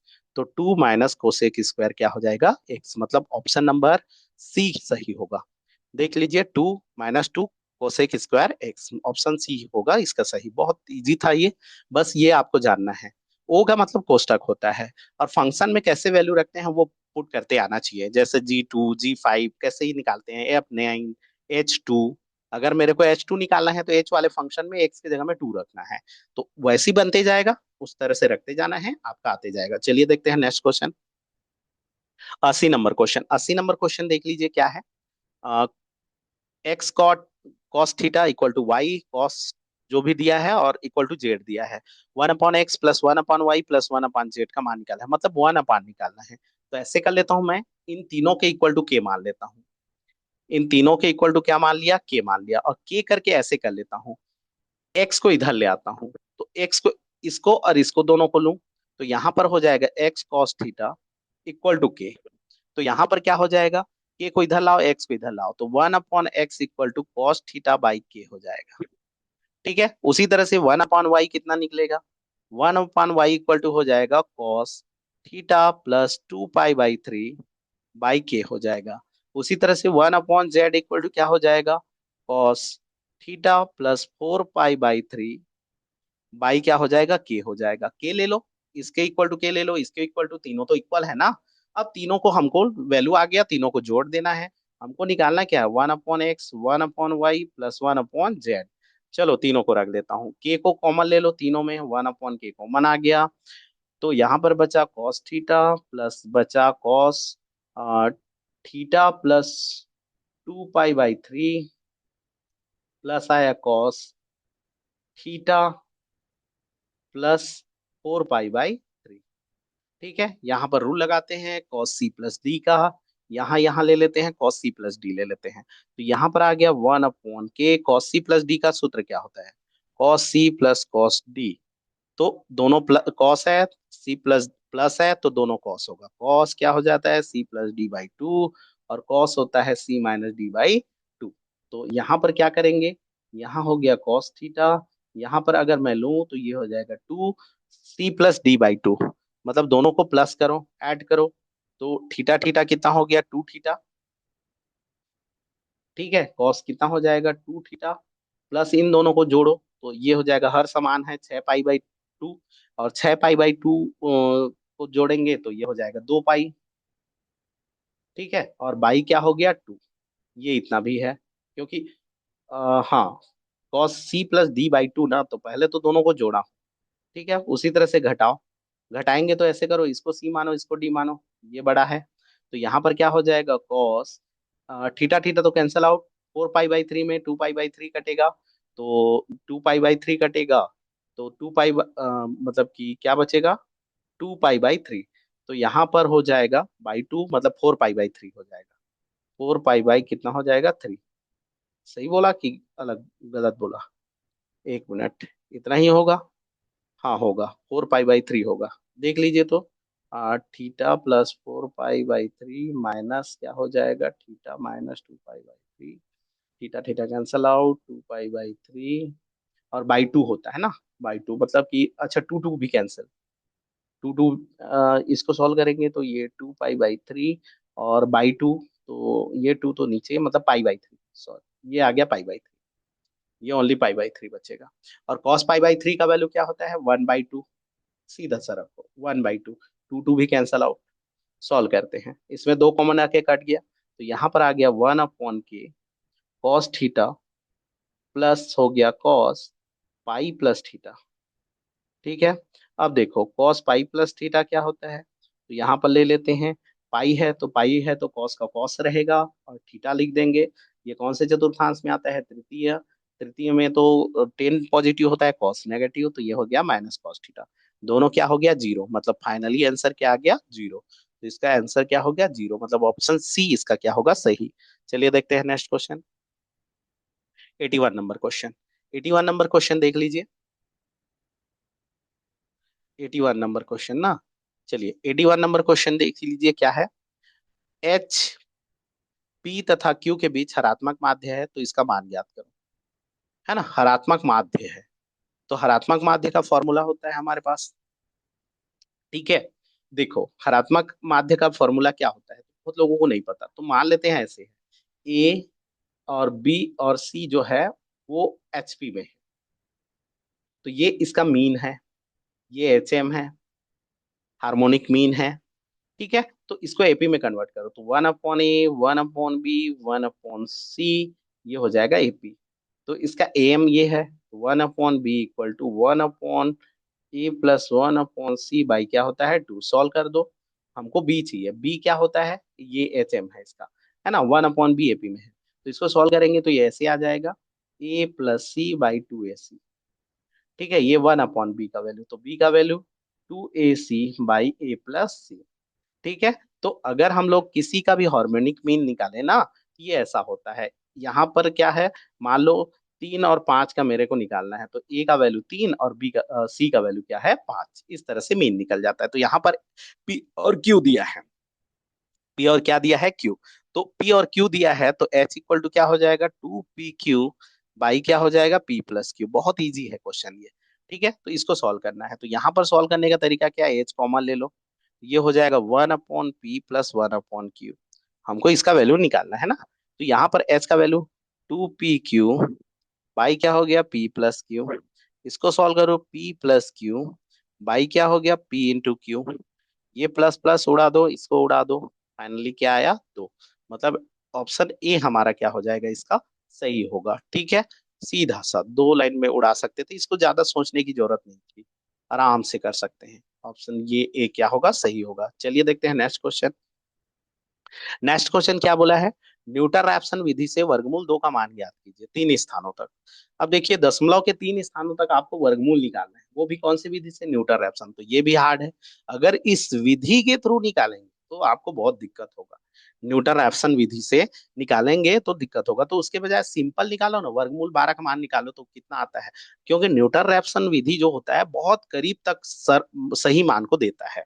तो वर्गमूल 12 हम लोगों को निकालना है, तो भाग विधि से निकाल लेते हैं। दशमलव वाले को हमेशा कौन सी विधि से निकाला जाता है, भाग विधि से। चलो कर देता हूँ, ऐसे ही भाग विधि से निकाल देते हैं, न्यूटन रेफसन से निकालने की क्या जरूरत। तो 12 दशमलव लगाओ, जोड़ी जोड़ी, जीरो जीरो, 3 स्थान 3 ठो, 4 स्थान 4 ठो लगा लो, निकालो, फिर कैलकुलेशन कर लो कौन सा वाला सही है, कौन इसके अप्रॉक्स है। न्यूटन रेफसन विधि जो होता है बहुत करीब हद तक सही देता है आंसर को। तो जो सही अप्रॉक्स जो नजदीक होगा ना, जो सबसे ज्यादा नजदीक होगा वही आंसर होगा। ये है कि ये है कि ये है, हमको चेक करना है। ठीक है, तो चलो करते हैं। भाग विधि से कैसे करते हैं, तो जोड़ी जोड़ी बनाते हैं। ठीक है, फर्स्ट के लिए उतना ही पहाड़ा, मतलब किसकी का पहाड़ा पढ़ोगे तो उतना ही, 12 से ज्यादा नहीं होना चाहिए। तो अगर 2 का पढ़ेंगे तो 2 बार तो 4 आएगा, 3 का पढ़ेंगे तो 3 बार 9 आएगा, 4 का पढ़ेंगे तो 16, 12, मतलब 4 में ज्यादा हो जा रहा है, 12 आना चाहिए, तो 3 का पढ़ेंगे, ये 3 ये 3, 3 तिया कितना आ गया 9, ये आता है होगा आपको। ये हो गया कितना बचा 3, दशमलव के बाद को उतारते हैं तो ऊपर में दशमलव लगाते हैं ना, तो ऊपर में दशमलव लगा दिया और जोड़ी उतारते हैं, तो ये 300 हो गया। यहाँ पर 3 ऐड कर दो, तो 3 को ऐड करो कितना आया 6, यहाँ गैप रखना क्योंकि यहाँ पर कोई संख्या आने वाला है। अब इसको कितने बार जाएगा, तो बार जाने का मतलब क्या होता है, यहाँ पर संख्या और यहाँ पर संख्या सेम आता है। तो अगला नेक्स्ट डिसीजन इसको देखते हैं, फ्रंट को तो देखो 6 5, 5 बार जाना चाहिए, 5×6 = 30, तो करेक्ट 5 हो रहा है, और इधर 0 ही है, तो 5 में लोगे ना, यहाँ 5 करोगे ना तो गलत हो जाएगा, देख लीजिएगा ज्यादा हो जाएगा, है ना। क्योंकि 60 × 5 = 65 करना पड़ेगा तो ज्यादा हो जाएगा, तो उस 5 से कम होगा, तो 5 से कम में ले लेते हैं। यहाँ पर 5 से कम ले लेता हूं मैं, तो 5 ना लेकर के मैं यहाँ पर क्या ले लिया 4। ठीक है, या फिर 4 से ही जाएगा क्योंकि ऑप्शन में देख लीजिए 5 नहीं दिया है, 4 ही है। 4×4 = 16 का 6 हासिल 1, 6×4 = 24 और एक कितना हो गया 25। तो घटा दो, ये हो गया 4, 9 में इतना गया तो ये हो गया 4। ठीक है, डबल जीरो उतार दो, यहाँ पर 4 को फिर ऐड कर दो, तो ये हो गया 68। फिर ये गैप छोड़े रहो ना, सामने को देखो 6, यहाँ का कितना है 44, तो 44 है, तो देख लीजिए सब में 6 ऑप्शन है, 7 बार तो जाएगा नहीं, 7×6 = 42 होता है। तो 7 में जाएगा क्या, तो 7 में यहाँ और यहाँ ट्राई कर सकते हो, लेकिन 7 में ज्यादा हो जाएगा। ट्राई कर लेना, गुणा कर लेना, 7 का गुणा जो है इससे करो कर लेना, लेकिन 7 में ज्यादा हो जाएगा। 7 में नहीं जाएगा, कितने में जाएगा 6 में जाएगा, तो सीधा ले लेते हैं 6। ये हो गया 6। इस 6 का फिर इसके साथ मल्टीप्लाई करते हैं ना, 6×6 = 36 का 6 हासिल 3, 6×8 = 40 और 3 51 हो गया, हासिल 5 हो गया, और 6×6 = 36 और 5 कितना हो गया 41 हो गया। घटा दो, एक और स्टेप जाएंगे फिर आ जाएगा 3 स्थान। ये हो गया 4, और इसको, हाँ ये हो गया 4, ये हो गया कितना 9 में 1 गया 8, और ये हो गया 2, 2, सॉरी 2 होगा ना, 2 ठो 0 उतार लो, यहाँ पर 6 जोड़ दो, तो 6 जोड़ेंगे तो 12 का 2, ये हो गया 9, ये हो गया 6। फिर ये सामने आएगा, सामने में कितना है 6, सामने में कितना है 28, 6×4 = 24, 4 बार जाना चाहिए, तो 4 से ट्राई करते हैं, 5×6 = 30, ज्यादा हो जाएगा 5 में। देखने का तरीका वही होता है। ठीक है, आपको यदि भाग विधि नहीं पता तो इसके लिए एक आध कोशिश करूंगा, एक भाग विधि का ही कैसे बनाते हैं उसको देखने का। तो ये शॉर्टकट ना 4 से देखते हैं, तो 4 नहीं 6×4 = 24 हो जाएगा। हाँ 6×4 = 24, 5 में लेंगे तो 30 हो जाएगा, तो 24। तो ये हो जाएगा 4 चौक 16 का 6, हासिल 1। ठीक है, और 4 दूनी 8 और 1 कितना हो गया 9, और 9 चौक 36 का 6, हासिल 3, और 4 चौक 24, और 3 24 और 3 27, ये आ गया। तो लगभग देख लीजिए दशमलव के 3 स्थान तक कितना आ रहा है, 3.464 आ रहा है। तो देख लीजिए ऑप्शन कौन सा मैच कर रहा है उसको देख लो, है ना। और अप्रोक्सीमेटली कौन सा मैच कर रहा है। और ये तो मैच नहीं कर रहा है, इसमें 3 आ रहा है, इसमें 2 आ रहा है, इसमें 7 आ रहा है, मतलब बहुत हद तक सही देता है ना। इसको जितना सॉल्व करेंगे उतना मतलब परफेक्ट वैल्यू देता है न्यूटन रैप्सन। तो भाग विधि से निकालो और खत्म करो कहानी। कहने का मतलब ये तो मैच नहीं कर रहा है तीसरा स्थान, ये मैच कर रहा है क्या, नहीं कर रहा है, ये भी गलत। ये भी तीसरा स्थान मैच नहीं कर रहा है, ये भी गलत, है ना। उतना मिस्टेक नहीं देता, ये 3 है, वो तो बहुत ही स्थान तक देता है, दशमलव के बहुत सारा करीब दे देता है। मतलब ऑप्शन डी हमारा क्या होगा, सही होगा, इनमें से कोई नहीं। ठीक है, याद रख लेना, इस तरह से निकाल लोगे फटाफट, भाग विधि निकालिए और बना दीजिए। नेक्स्ट देखते हैं। चलिए देखते हैं next question. A B C D E F एक्स नियमित मतलब रेगुलर हेक्सागन षटभुज है। तो A B equal to A सदिश, B C equal to B सदिश, और ए डी का मान ज्ञात करना है ना। नियमित हेक्सागन है मतलब रेगुलर हेक्सागन। तो ये सम षटभुज बना लेता हूं मैं, थोड़ा सा रुकिए, अच्छा से बना लेता हूँ। षटभुज बनाते हैं। ठीक है, ये हो गया, ये हो गया, ये हो गया, ये हो गया, ये हो गया, ये हो गया, चलो ऐसे ये रेगुलर हेक्सागन हो गया। ठीक है, और इसका नाम ले लेते हैं, इसका नाम कर लेते हैं। ये हो गया ए, ये हो गया बी, ये हो गया सी, ये हो गया डी, ये हो गया ई, और ये हो गया एफ। तो हमको फाइंड करना है ए डी वेक्टर। फाइंड क्या करना है, ए डी वेक्टर। ए से बी वेक्टर दिया है, ए से बी वेक्टर ए वेक्टर है, बी से सी वेक्टर दिया है, बी वेक्टर है। ठीक है, और ये हमको नहीं पता लेकिन ये निकालना है। तो त्रिभुज नियम से ए से सी निकाल सकते हैं सबसे पहला। देखो, त्रिभुज अगर नियम से देखेंगे तो त्रिभुज, ये त्रिभुज बना, तो ए सी वेक्टर का वैल्यू क्या हो जाएगा, तो A C vector equal to क्या होगा, A B vector plus B C vector. इन दोनों का डायरेक्शन सेम है, इसका अपोजिट है, तो ए सी इक्वल टू इतना। तो यहाँ पर क्या आया, ए वेक्टर प्लस बी वेक्टर आ गया। तो ए सी वेक्टर का एक वैल्यू आ गया, ए वेक्टर प्लस बी वेक्टर आ गया। ठीक है, ये आ गया ए वेक्टर प्लस क्या आ गया, बी वेक्टर। लेकिन डी सी डी कहाँ पाओगे, सी डी कैसे निकालेंगे। ठीक है, तो सी डी की क्वालिटी, ये रेगुलर हेक्सागन है। तो यहां पर हम लोग क्या करेंगे, चूंकि हमको सी डी वेक्टर चाहिए, हमको क्या चाहिए, सी डी वेक्टर चाहिए। मान लेते हैं C D vector x vector है, मान लेते हैं सी डी वेक्टर क्या है, एक्स वेक्टर। तो ये जितना लाइन है उतना लाइन इधर नीचे कर दो। तो ये एक्स वेक्टर नीचे कर दिया ना, थोड़ा डायरेक्शन वही रहेगा। उसी तरह से ये जो ए वेक्टर है, इसको मैं क्या किया, थोड़ा सा मैं बढ़ा दिया, जितना लंबा लाइन है उतना लंबा लाइन आगे कर दिया। इसको मैं क्या कर दूंगा, आगे कर देता, ये वाला लाइन को उतना ही लंबा आगे। ये हो गया ए वेक्टर। ऐसे कर सकते हैं पैरेलली, किसी भी वेक्टर को आगे पीछे खिसका सकते हैं। ठीक है, अब हमको एक्स वेक्टर चाहिए। तो यहाँ पर त्रिभुज देख लीजिए, इसका नाम मैं ले लेता हूँ, A B C D F G ले लेता हूँ। तो अभी ट्रायंगल क्या बन गया, बी जी सी में देखिए। तो बी जी सी में किसका डायरेक्शन अपोजिट है, बी सी। तो B C vector equal to हम लोग लिख सकते हैं B G vector plus G C vector. B C vector मतलब बी वैक्टर, बीजी मतलब ए वेक्टर, और ये मतलब एक्स वेक्टर। तो एक्स वेक्टर कितना आ गया, B vector minus A vector. X vector का आ गया B vector minus A vector, तो हमको चाहिए ए डी। तो चलो ये वाला त्रिभुज ले लें, ये वाला त्रिभुज। तो अभी ले लेते हैं त्रिभुज ए सी डी में। अब त्रिभुज ले लो ए सी डी में, तो इसमें किसका डायरेक्शन अपोजिट है, ए डी का। तो A D vector equal to क्या हो जाएगा, A C vector plus C D vector. A C vector मतलब A vector plus B vector, C D मतलब एक्स वेक्टर, और एक्स वेक्टर मतलब निकाल लिए हैं, एक्स मतलब B vector minus A vector. B B A cancel out, तो two time B vector, two time B vector सही होगा, मतलब ऑप्शन ए इसका क्या होगा, सही होगा। इस तरह से आप कर सकते हैं, देख लीजिएगा वेक्टर का। नेक्स्ट देखते हैं। चलिए देखिए 84 नंबर क्वेश्चन। 84 नंबर क्वेश्चन क्या है, एफ एक्स इक्वल टू इतना है, तो एफ इनवर्स एक्स निकालिए, बहुत इजी है। ठीक है, एफ इनवर्स एक्स मतलब ये जो है उसका एफ इनवर्स निकालना है। तो एफ इनवर्स किसको बोलते हैं? तो जैसे कोई फलन है एफ एक्स, ये कलर थोड़ा अच्छा नहीं दिखता है ना, एफ एक्स कोई फलन है इक्वल टू, मान लेते हैं वाई, है ना, हम लोग यही तो लेते हैं f x equal to y. तो इनवर्स मतलब क्या? तो एफ को इधर ले आओ, तो अगर मैं करूंगा तो एफ इनवर्स क्या हो गया? वाई।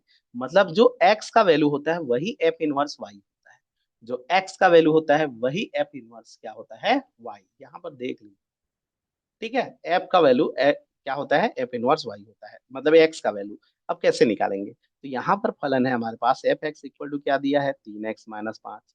तो ऐसे करो, इसको मैं वाई लिख सकता हूँ, 3x-5।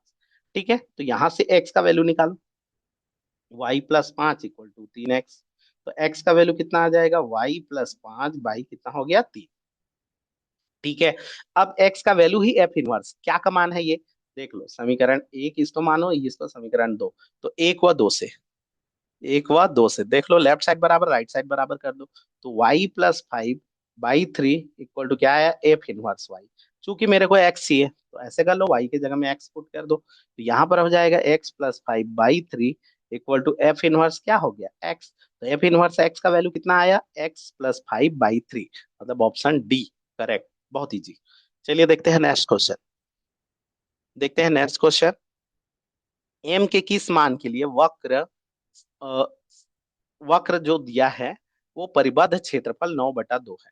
मतलब हम लोगों को क्या निकालना है? एम का वैल्यू निकालना है, जिसके लिए क्षेत्रफल ऑलरेडी दे दिया है। ठीक है, ये है और क्या बोलते हैं, समाकलन का अनुप्रयोग। समाकलन के अनुप्रयोग का क्वेश्चन है। अब इसको कैसे बनाते हैं उसको निकालिए। कभी भी आपको लगभग क्या होता है, 80% क्वेश्चन, 80 से 90% क्वेश्चन, 80 से 90% जो क्वेश्चन होते हैं ना, उसमें जो अ, परिबद्ध क्षेत्रफल होता है वो अप्रोक्सीमेट यही होता है, y1 - y2 dx। y1 - y2 क्या होता है? dx। मतलब दो वक्र दिया है तो दोनों का अंतर निकालो, किसी में किसी को घटा दो, कोई दिक्कत नहीं होता, क्योंकि क्षेत्रफल नेगेटिव नहीं होता, लास्ट में नेगेटिव आ गया तो भी पॉजिटिव लेना है। और ये x के दो वैल्यू होंगे, x का दो वैल्यू होगा, x का दो वैल्यू आएगा। जब इनको सॉल्व करोगे तो दो वैल्यू आता है ना। जब इनको सॉल्व करोगे, जैसे चित्र नहीं बनता है ना, तो ऐसे भी ट्राई कर सकते हो, बहुत आंसर, बहुत हद तक आंसर मैच हो जाएगा।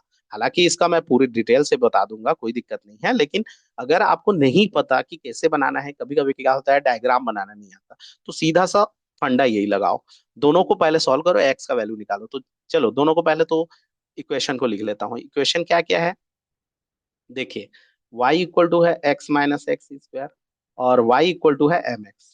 दोनों को इक्वल कर लेता हूँ, तो ये हो जाएगा mx equal to x - x², क्योंकि देखिए y दोनों के बराबर है तो ऐसे कर सकते हैं।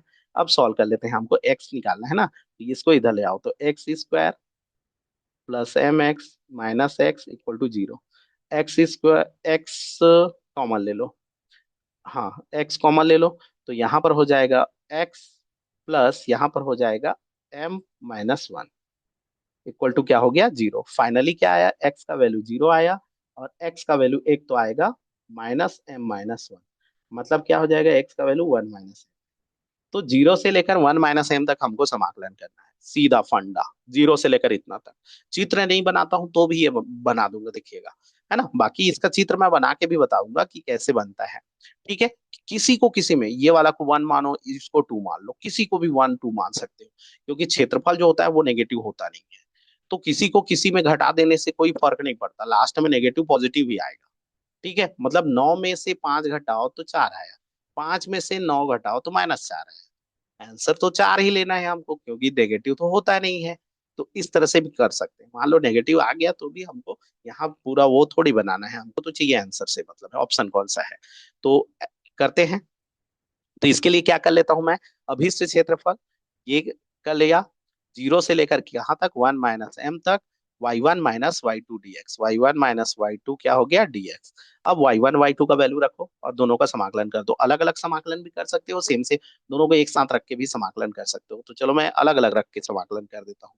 यहाँ पर ऐसे कर सकते हैं, समाकलन y1 dx कर सकते हैं और माइनस समाकलन y2 dx कर सकते हैं, और सीमा वही वाला रहेगा।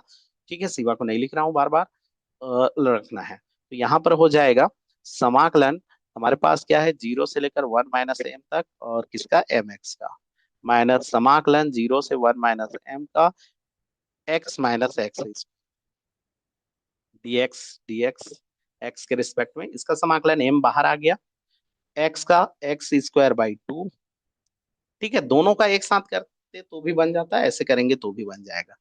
कहाँ से कहाँ तक, 0 से 1 माइनस m तक, माइनस इसका भी समाकलन करेंगे तो ये हो जाएगा x का x² 2 माइनस x² का x³ 3। 0 से कहाँ तक, 1 माइनस m।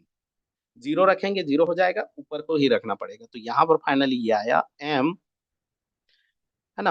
और ये हो जाएगा 1 माइनस m का होल स्क्वायर बाई क्या आया 2, माइनस m ही रखेंगे क्योंकि जीरो रखेंगे जीरो हो जाएगा, तो m ही रख लेते हैं, तो यहाँ पर हो गया 1 माइनस m का होल स्क्वायर बाई 2 माइनस क्या आ गया 1 माइनस m का क्यूब बाई 3।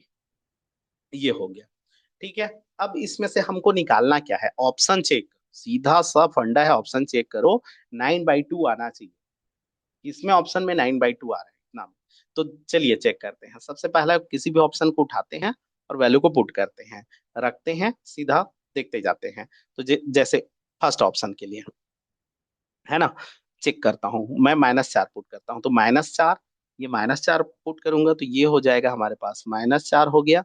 इसको पुट करूंगा तो 5 हो जाएगा, 5 पचे कितना हो गया 25, और बटा में 2, माइनस इसको हल करेंगे तो ये 25 बटा में क्या हो जाएगा 2।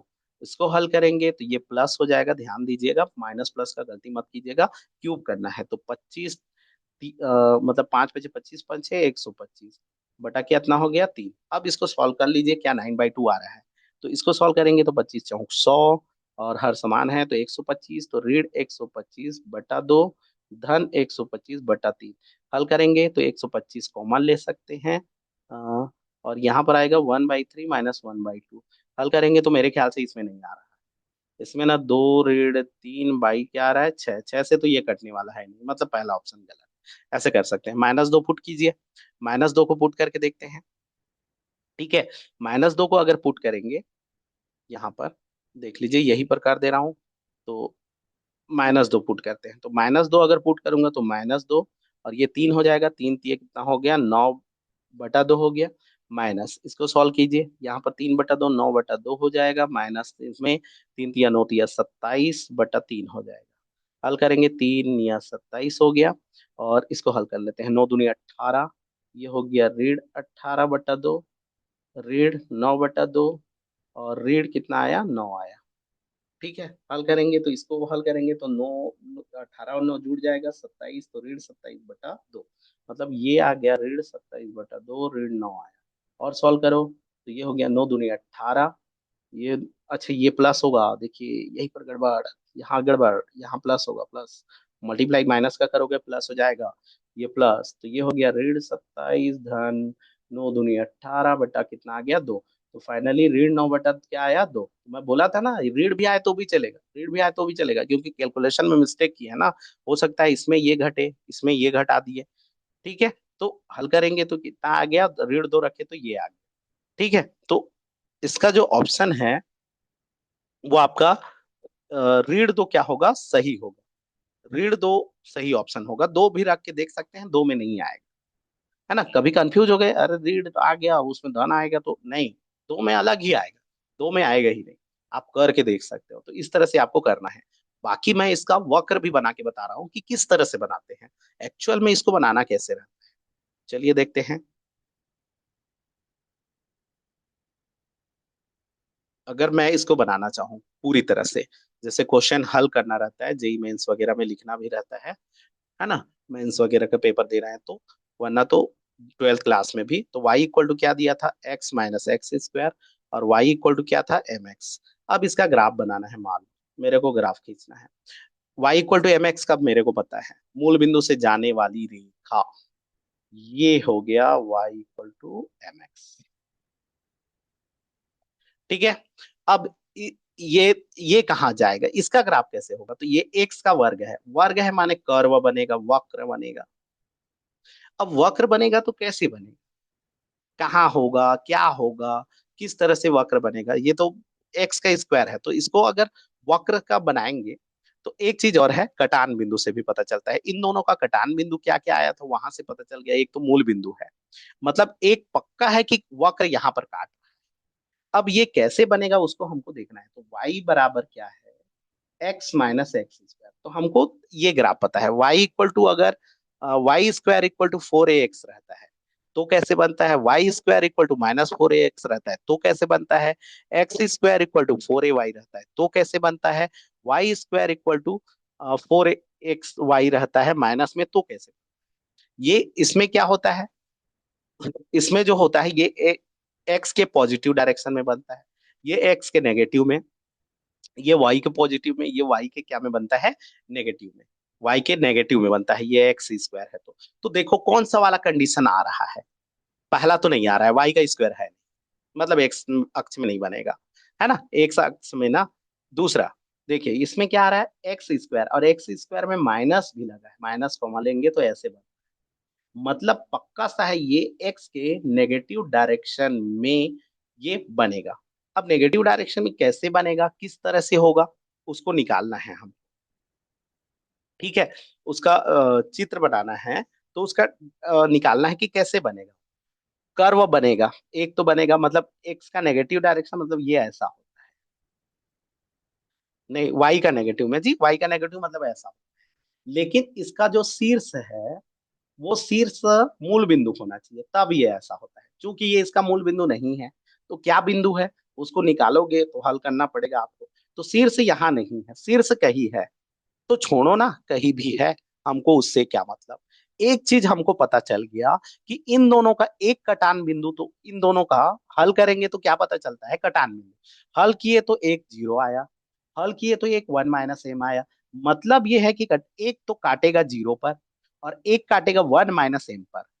ठीक है, तो वन माइनस एम पर काटेगा तो यहां से एक बना देते हैं और ऐसे बना देते हैं, और कहीं पर काटेगा और वो काटेगा वो जगह क्या होगा, वन माइनस एम। एक मिनट, इसको थोड़ा सा कर्व बनाता हूँ, ऐसे। ये यहां से ऐसे गया और ये ऐसे आया, एक जगह कटा, ये वन माइनस एम होगा, और एक कटा वो क्या होगा, जीरो होगा। इस तरह से बनेगा। अब कहीं पर होगा उसका छोड़ो ना उसको, है ना। तो हमको निकालना क्या है, हमको ये वाला एरिया निकालना है, दोनों से घिरे क्षेत्र का क्या निकालना है, क्षेत्रफल जो दोनों से घिरा हो, तो ये निकालना है। तो इसका निकालने का तरीका क्या होता है, देखो रेखा कितना क्षेत्रफल घेर रहा है, वक्र कितना क्षेत्रफल घेर रहा है, उसी को हम लोगों को निकालना है। ठीक है, ये क्या होगा, तो यहाँ पर y इक्वल टू क्या होता है, जीरो, तो वक्र में y इक्वल टू जीरो रख दो, ये पॉइंट आपको बता देगा ये पॉइंट क्या होगा। मतलब ये पॉइंट कहाँ कहाँ मिलेंगे वो सबको बता देते हैं। ये कटान है तो ये समीकरण, ये दोनों को हल कर दो, ये क्या होगा वो बता देगा। ये क्या होगा, तो ठीक है, इसमें y इक्वल टू जीरो होता है ना एक्स अक्ष में, इसमें y इक्वल टू जीरो रख दो, तो y इक्वल टू अगर जीरो रख दूंगा तो x माइनस एक्स स्क्वायर होगा। तो फाइनली हल करूंगा तो ये x कॉमन होगा, x one minus x equal to zero होगा, तो एक तो x इक्वल टू जीरो पर होगा और x इक्वल टू वन पर होगा। तो जीरो पर एक तो मिलेगा और एक वन पर मिलेगा, मतलब ये वाला वन है, ये वाला क्या है, वन है। ठीक है, तो हम लोगों को निकालना क्या था, क्षेत्रफल निकालना था ना, हम लोगों को निकालना क्या था, क्षेत्रफल। तो ये क्षेत्रफल निकालना था इसका ना। तो ये वाला हिस्सा का क्षेत्रफल कैसे निकालेंगे, तो पहला तो ये कि वक्र कितना घेर रहा है उसको निकाल लो, और ये जो रेखा है वो कितना घेर रहा है उसको निकाल लो, और दोनों को क्या कर दो, माइनस कर दो, तो उस समय आपका आ जाएगा। एक मिनट, इसमें थोड़ा कहीं मिस्टेक कर रहा हूँ क्या, एक मिनट ना, रुकिए थोड़ा सा।